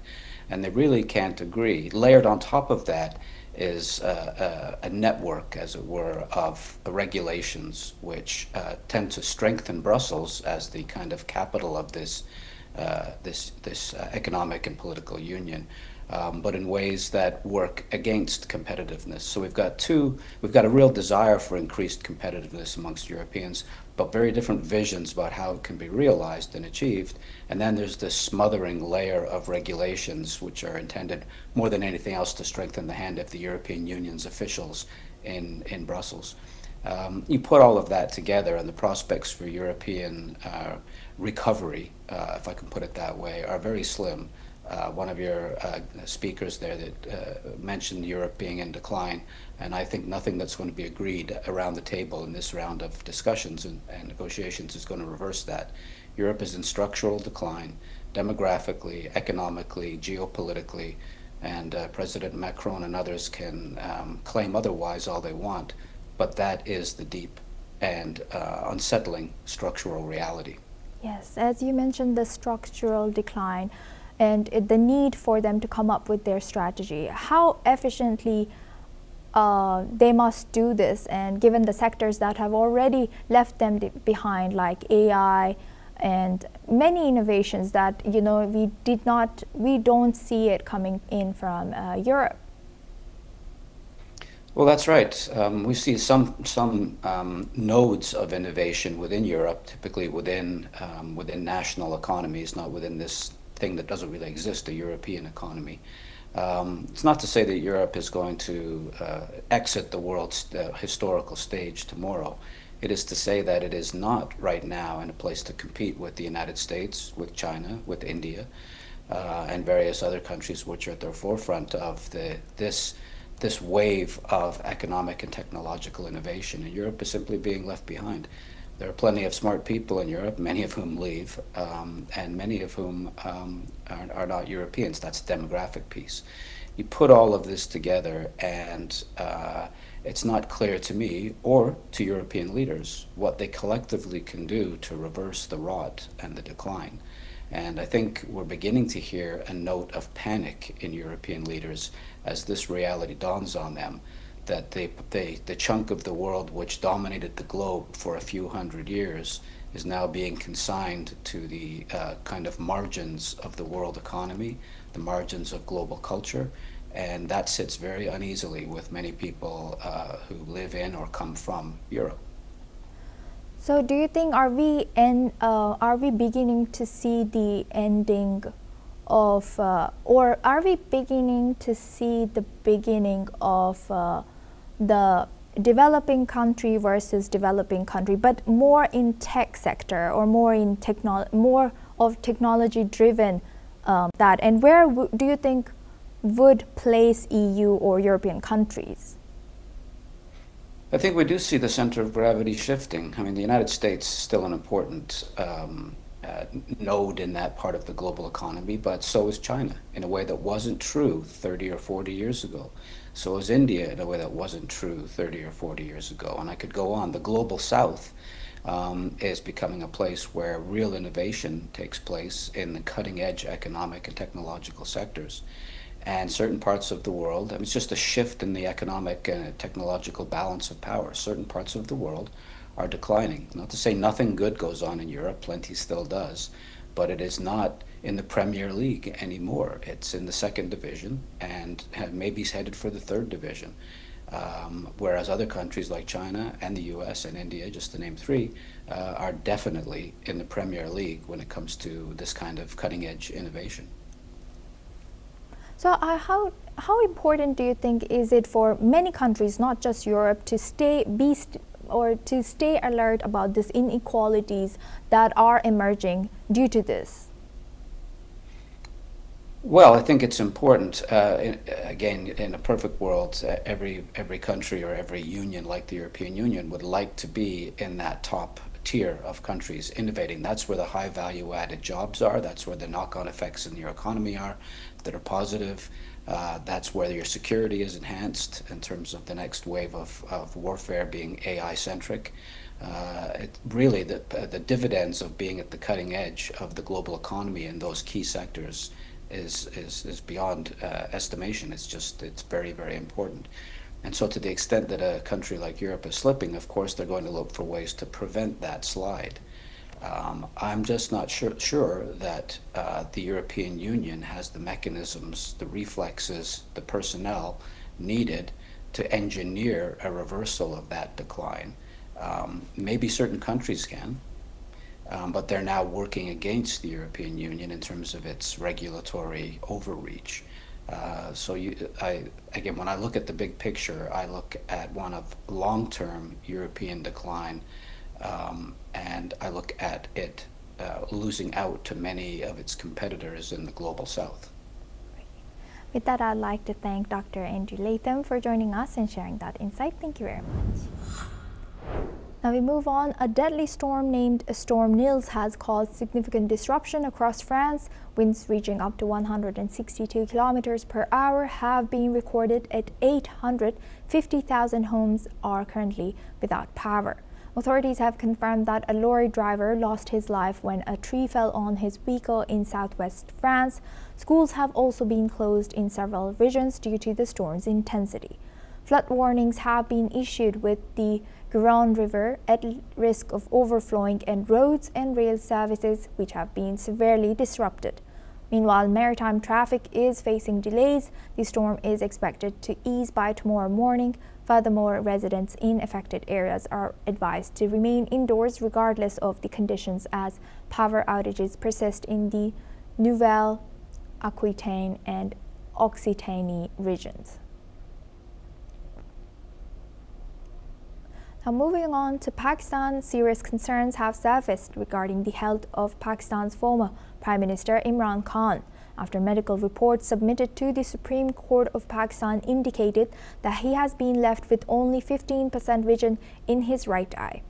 According to details presented at the report, Imran Khan had initially suffered a complete loss of vision in the affected eye. Sources further claimed that limited recovery restoring only 15% vision followed what has been described as a discreet medical intervention at PIMS, allegedly arranged by government authorities.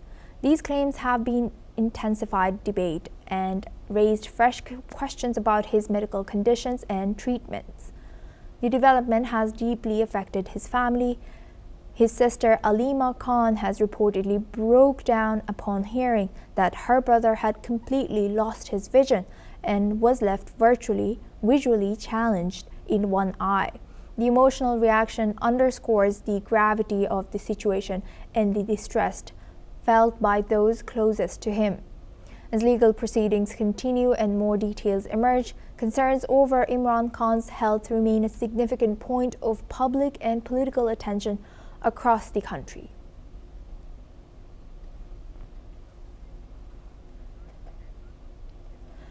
That's all we have time for. Keep watching NewsX World for more news and updates from around the world.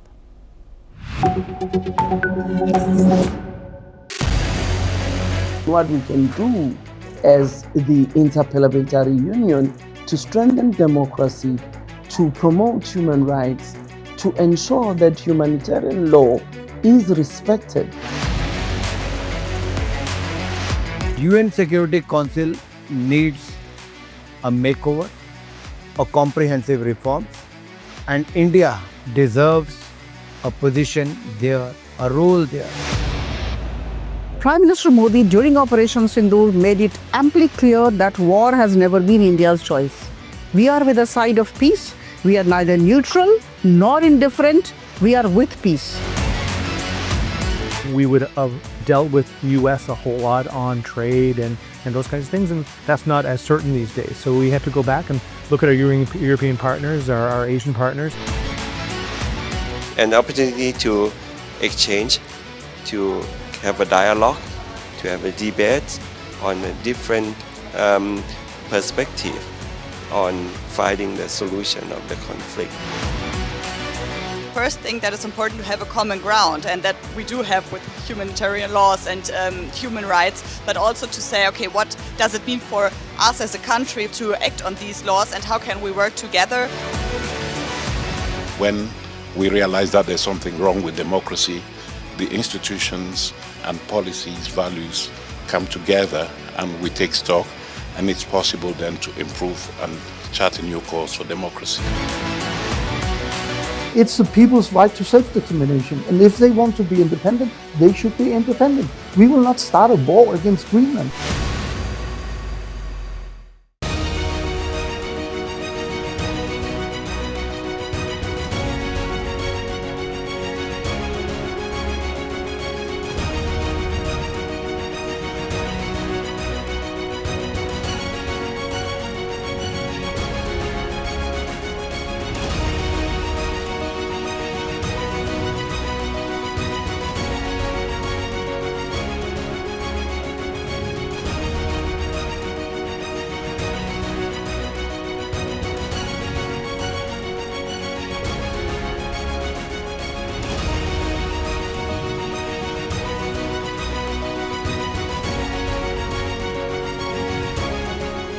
In the midst of this, life persists. In the midst of untruth, truth persists.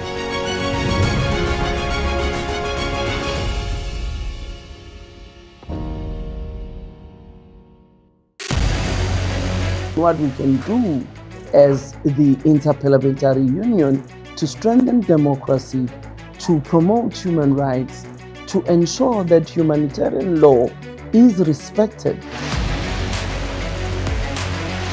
UN Security Council needs a makeover.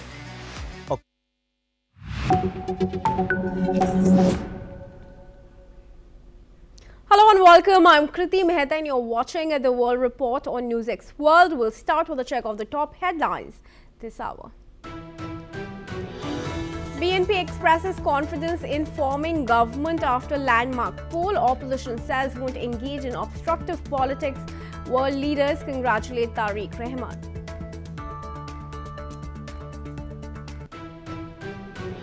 US President Donald Trump warns Iran of a very traumatic outcome without a nuclear deal. He expressed hope for progress in the next month following his White House meeting with Netanyahu. North Korea vows a terrible response to any further drone incursions from the south. Seoul denied official involvement in the January incident, attributing it to civilians. Officials announced the conclusion of the immigration enforcement operation in Minneapolis. A congressional hearing reviewed ICE's presence, while a judge ruled that detainees were denied access to lawyers. Obama says US is less safe after Trump reverses Obama-era ruling that greenhouse gases endanger public health. The White House called the reversal the largest deregulation in American history, saying it would make cars cheaper. US President Donald Trump says Israeli Prime Minister Benjamin Netanyahu should receive a pardon for corruption charges, saying Israeli President Isaac Herzog should be ashamed of himself for not granting one. Russia fully blocks US messenger app WhatsApp, owned by Meta Platforms, for failing to comply with local law, suggesting Russians turn to a state-backed national messenger instead. NASA set to launch 4 astronauts to the International Space Station, replacing a crew that was evacuated early due to a medical issue. The pre-dawn launch was delayed by 2 days over adverse weather forecasts across the US East Coast.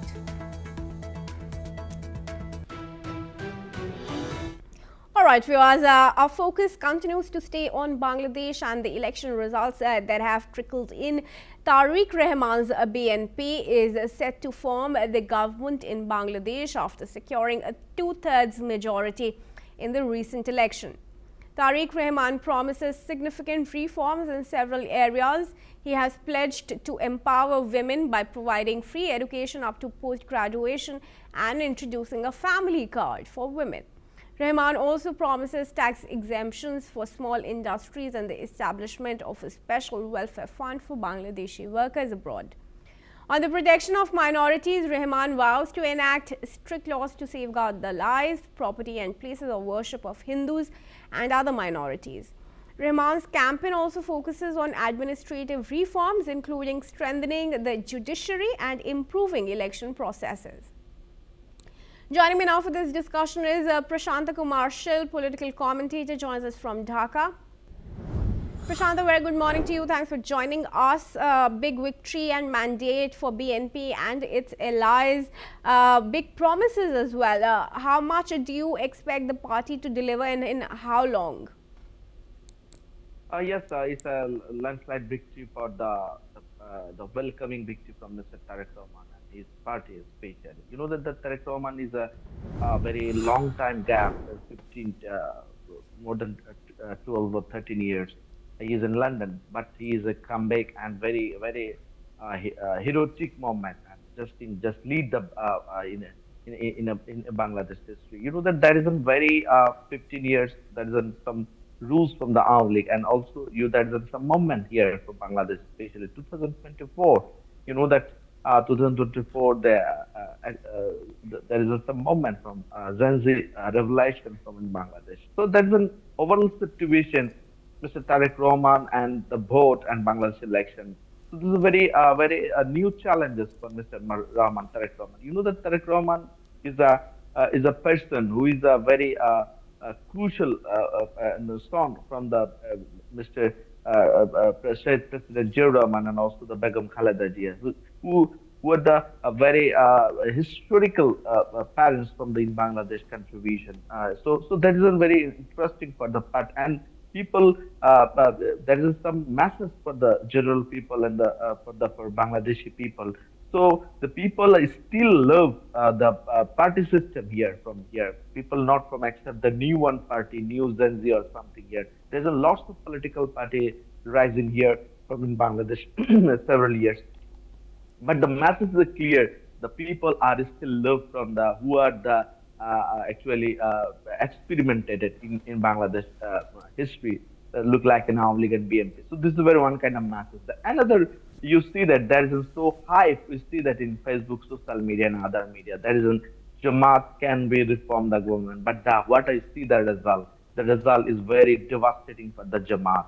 So this is a very message. If you talk about the social media, if you talk about the everything, but this is not a very good hype for your vote. Your vote is passed to the people, the rural people, the mass people. If you connect, if you do your organizations very strongly, and then you can the very good chance for your election. So this is very important because BNP know how the voting is happening and how to make your vote in very proper. So this is very important factor for the old party look like in the new party. And another important thing is the agenda. You can see the agenda and everything. What the Jamaat can declare there is no women can be leader in their party. So this is people not take a very easy way. People not take it. The mass people, women are not taking a very sophisticatedly because there is some the Jamaat, they have a different segment. They talk about them in the open page that is they having belonging to the reforming the women, but in the reality. In some context, they have not from the empowerment to the women. In the present time, the women get a very good buncher for the BNP, and that's why the BNP get a very landslide victory. And all the people tell me, especially the Janji revelation, the Janji can actually change anything happening, but we see that the women can play cards on this election. So this is a very interesting factor from the Bangladesh.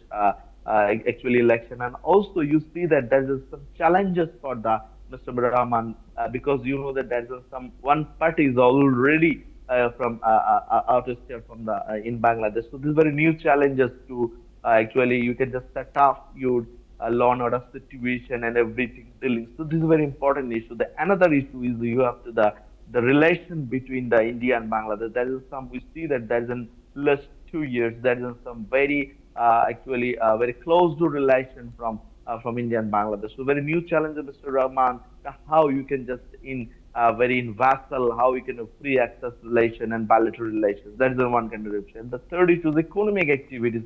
You know that the economy is a very volatile situation in the present time. So the very crucial point, Mr. Rahman, you can just focus on the economic activities. Usually the Ramadan is set after just in your hand on 1 week. So you have a very strongly targeting you set up to control the necessity and law and order situation. So and also the important issue, the factor that is the humanitarian ground, the safety for the minority issues and everything. So everything is a very challenging for Mr. Rahman. Right. Okay. Stay on with me, Prashanta. Let's give our viewers some more details as far as the international reactions to Tariq Rahman's victory is concerned. Viewers, Pakistan's Prime Minister Shehbaz Sharif and President Asif Ali Zardari have both congratulated Tariq Rahman and his Bangladesh Nationalist Party for their election win. Sharif praised the successful conduct of the elections and expressed his eagerness to work with the new leadership. President Zardari has also praised Bangladesh on carrying out peaceful polls. He also reaffirmed a strong support for democratic partnership. All right, I request Prashanta to join me back in the discussion here. Prashanta, reactions of course coming in from Pakistan, from the US, India also congratulated Tariq Rahman. But the case in point here is that Tariq Rahman, like you were saying, is a leader who was in exile for 17 years, returned only after his mother passed away, and has a lot of corruption cases on him. How do you think that is going to affect his leadership as the Prime Minister, if at all? Actually, the two things important: how your relationship with India and how the relationship in Pakistan. If you balance position or what the strategic foreign policy part of the year, it's a very crucial point because this is not from the actual bilateral solution.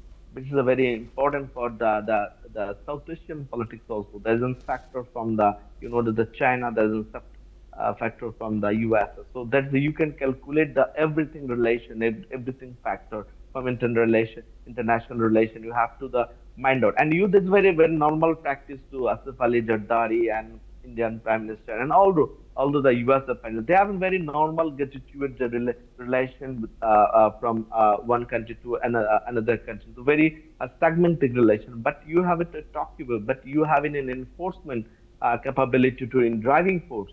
So very important how you can deal it with your neighboring, because the neighboring is a fast you're in, and also you have to bear in mind that Bangladesh and India that share their border in the 5th largest border in the world. So this is a very important issue, and also having a border with Myanmar. So how you can accumulate from Myanmar and Bangladesh, and also the neighboring countries in South Asian countries, especially Nepal, Bhutan, and Pakistan and Afghanistan. So this is a very factor. I think is something happening, something changed, something a very crucial, a very vibrant, and the people-oriented relationship in the Mr. Rahman do. And also the important factor, you can already tell me the corruption issues in the Mr. Rahman, how he can overcome it. It's a very serious issue, Mr. Tariq Rahman. There is some corruption here, but you have to mind in that there is no one is the alternative way in the lack of the party of the BNP. So this is a very important crucial point for the Mr. Rahman and others something here. And I think he can overcome in everything within a period, because he is in a long time, he's in London, and he can know and he can pass away, and his party is a very much people-oriented party. So everything he can know how to manage and how to do everything. I think it's a very not very very outreach task. It's a very easy task for Mr. Rahman, and he can do in a very easy way in the near future. All right, Prashanta, thanks for your comments and for joining us here at NewsX World. And viewers, we are now going to proceed. Now, US President Donald Trump will be unveiling a multi-billion-dollar reconstruction fund for Gaza and outline troop contributions to a UN-authorized stabilization force at the first formal meeting of his Board of Peace next week. The Washington, D.C. meeting will host delegations from at least 20 countries, including Middle Eastern powers like Turkey, Egypt, Saudi Arabia, and Qatar, as well as emerging nations such as Indonesia. The board, endorsed by UN Security Council resolution, aims to administer Gaza's day-to-day affairs through the National Committee for the Administration of Gaza, taking over from Hamas. The stabilization force will focus on disarming Hamas fighters willing to commit to peaceful coexistence, offering amnesty and safe passage for those who choose to leave.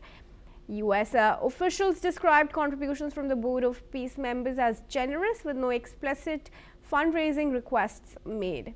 Israeli Prime Minister Benjamin Netanyahu confirmed Israel's participation. The meeting will concentrate solely on Gaza, despite concerns about the board addressing other global conflicts in the future. Shruti Das Gupta, International Affairs Analyst from New Delhi, joins me in this conversation. Shruti, thanks very much for joining, and a very good morning to you. Let's first talk about the stabilization force that is a part of the peace plan for Gaza. Concerns are being raised from different countries. Do you think as many nations are willing to contribute their troops, soldiers on ground in Gaza as Trump would hope to? Greetings, Preeti. I understand that there are nations who are very happy to have their people posted there because that will mean an extra income coming into their particular armies. And here I reference Pakistan as an example. But there are others like Turkey which have wanted to put force there, which have found deep rejection from the Israeli government and its people in their involvement, seeking their particular involvement here. And beyond that, there are other nations who are chary about putting their men, their people on ground because there is as yet the conflict of Hamas that is not really over. They've not put down arms, they've not moved on. So that means you're putting your army into a conflict zone, which might have repercussions for you back home. If your army ends up fighting Hamas, then you become no better than the IDF that your people were protesting against. So it's a very big conundrum that a lot of nations are finding themselves in. Of course, the Board of Peace is a pay-to-play kind of a scenario where they will be paying these people, and handsomely so, but just then exactly who will they be fighting? Will they be securing the Palestinian interest, the Gazan interest? Will they be objecting to the IDF, which is as yet to back out from their zone because the Hamas have not disengaged? So there is a bigger question: who exactly will these people be fighting? How will they bring peace? There is also a bigger question when the Hamas announces at least 50% of the people that they have. That they will be providing to the death toll that has been spouted. They will be providing 50% of that particular number, a pension which they wanted to run under Palestinian agencies, and which has been critiqued very heavily internationally. So which shows that a large number of Gazans are very, very pro-Hamas. So will you end up fighting these very citizens when they take up arms against you, when you start to establish the peace that US wants and Israel wants, but Hamas doesn't? So there is a conversation that is happening all around the world where people want the pie, but they just don't know how to get it because it is going to be a very poisonous state as of now. Shruti, thanks for your comments. I'm short on time, but stay on with me. Let's get your comment on another news update we're getting in. Viewers, US President Donald Trump has said that he was not aware of Commerce Secretary Howard Lutnick's visit to the private island of convicted sex offender late Jeffrey Epstein. Trump told that he had not discussed the matter with Lutnick and added that he himself had never been there to Epstein's island. Listen in. Secretary of Commerce visited Epstein's island, and do you continue to have? No, I wasn't aware of it. No, I didn't. I actually haven't spoken to him about it. I wasn't. But from what I hear, he was there with his wife and children. And I guess in some cases, some people were. I wasn't. I was never there. Somebody will someday say that. I was never there. Yeah, please. This comes as Lutnick has confirmed visiting Epstein's island in 2012, contradicting earlier claims that he had cut ties with Epstein years prior. Lutnick testified on Capitol Hill that he had lunch with Epstein during a family vacation, which was revealed through documents released by the Justice Department. Despite facing bipartisan calls for resignation, Lutnick denied any wrongdoing during his visit, stating he had minimal contact with Epstein over a 14-year period. Let's request Shruti to join us back in the discussion here. Shruti, it's not just Lutnick. Several people have been hobnobbing with Epstein. Many are saying they weren't even aware of the activities that went on in his island. We've seen pictures of Trump that are there. Trump is also saying, you know, I've never indulged in any wrongdoing. So it's difficult how the prosecution against these individuals can go on unless clear, unredacted evidence is produced. You're right. Clear, unredacted evidence should be produced, but they cannot, just because they need to protect the victims of those very crimes. They'll face a lot of social scrutiny, questions from family members. They've moved on, some of them, and such a incident, which was probably a part of their horror, psychological horror story, and they have to revisit it publicly. That would make it very difficult. So an unredacted format is not going to be appreciated by the victims, even by the lawmakers of the country. And that exactly is what is providing protection to these people in the movers that are the movers and shakers in the powers of corridor. Now, beyond that, Lucknow question is really interesting because you see he visited in 2012 when with his family. So his children were there, his girls were there, his wife were there, and they were visiting a convicted sex offender who was convicted not only for sex trafficking but also indulging in prostitution of underage girls. Yeah. So at that particular question, people should ask morally, is Lucknow really has his moral compass pointing in the right direction? How do you take your family to visit and eat and dine with a man who may have power, who had connections? There is no doubt that he had connections all over the world, and there is not just one country where he had focus on. Everybody knew Epstein, and that is the unfortunate reality for the world to face. But he sat with his family down on a dinner across a table. His children were across the table from a child sex offender. So there is his moral question, which is why there has been calls for him to resign. And beyond that, even though he did not indulge in any wrongdoing, it may have been a social visit to kind of, you know, not distance a man who still held the strings of powers in many nations. Yeah. He did not confess completely when he was taking in his oath. These particular questions were asked to him when he was taking his post, and he lied his way through. So the wrongdoing may not just have been the meeting, but also how he tried to hide his particular association with Epstein after his conviction. So Lucknow is in hot water, and that is why Trump has said, I didn't know about this, because now he will have to handle the Lucknow situation very delicately. You might see Lucknow bowing out, maybe not now, under some other pretext, maybe at a later stage in a few months from now, because that's how I've seen the Trump regime to function. If they do not like somebody, they'll not, and they are not good for the image of the president, they would phase them out rather than outright reject them and create a bigger schmozzle out of this entire situation. But Lucknow is definitely in hot water. Trump cannot convict him on this particular, cannot throw him out on this particular statement, because Trump himself is pretty guilty, has featured extensively in the Epstein files. And it's him pointing a finger at another person being present is a joke on itself. A lot of victims are naming Trump and his involvement in the particular nexus that Epstein ran.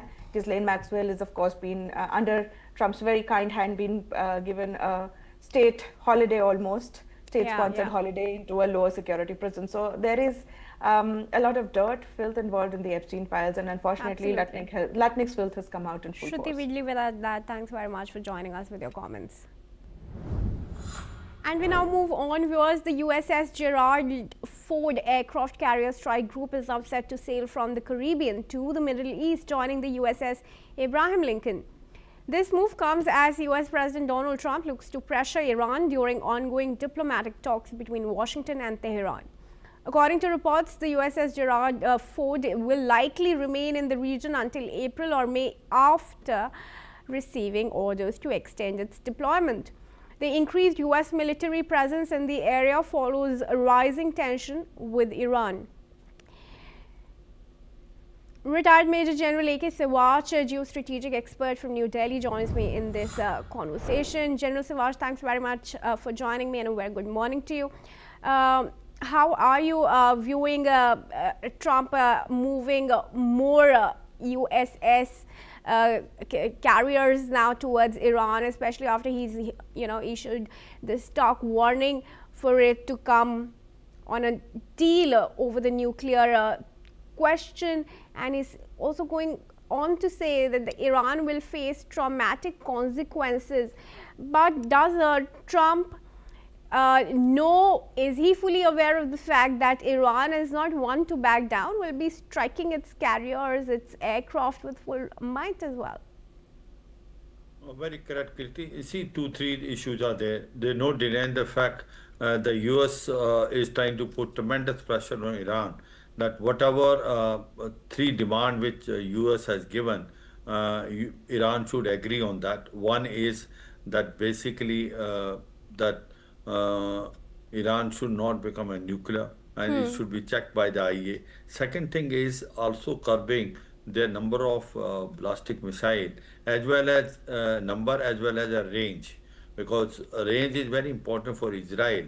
If they are can strike on Israel, then that is not going to be a very positive factor for Israel. So they want it to come to 500 kilometers only. And the third thing is that the Iran stop helping these proxy like Hamas, Hezbollah, and Houthi. Now, as far as Iran is concerned, they are saying they are ready to discuss about the nuclear weapon, and their nuclear program is only for peaceful purpose. However, we are ready to discuss, and IAEA can come and check it. But they are not ready to discuss about the ballistic missile as well as helping these regional proxies. Now the question comes is how do we resolve it? The US is trying to put pressure on Iran to take the warning of US seriously. They Yeah. already have USS Ibrahim Lincoln in Middle East. Now they have moved the largest aircraft carrier from Caribbean, that is USS Gerald Ford, which is the largest in the world today. Yeah. So therefore, is a tremendous pressure which is being imposed on Iran. But US also knows that they will not like to use a military power. It is more of a posturing, because in case the war take place, the Iran will also strike back, and Yes. Iran has got 2,500 to 3,000 ballistic missile and cruise missile. Yeah. It will hit all the bases of the Americans in Middle East as well as the Israel, and also it can sink some of the ships in Ibrahim Lincoln aircraft carrier group, or in the Ford USS Ford, which is going to land there in another about a day or two. So Yeah. the point is, it's not going to be easy. It's not one sided. It's not Venezuela. Iran is Iran. So therefore, and it has been already given a lot of support by the Russians and Chinese. They have given the air defense system S-400. They have given the latest drones. They have given missile, and China is given them a real-time intelligence. So Iran is this time very well prepared. So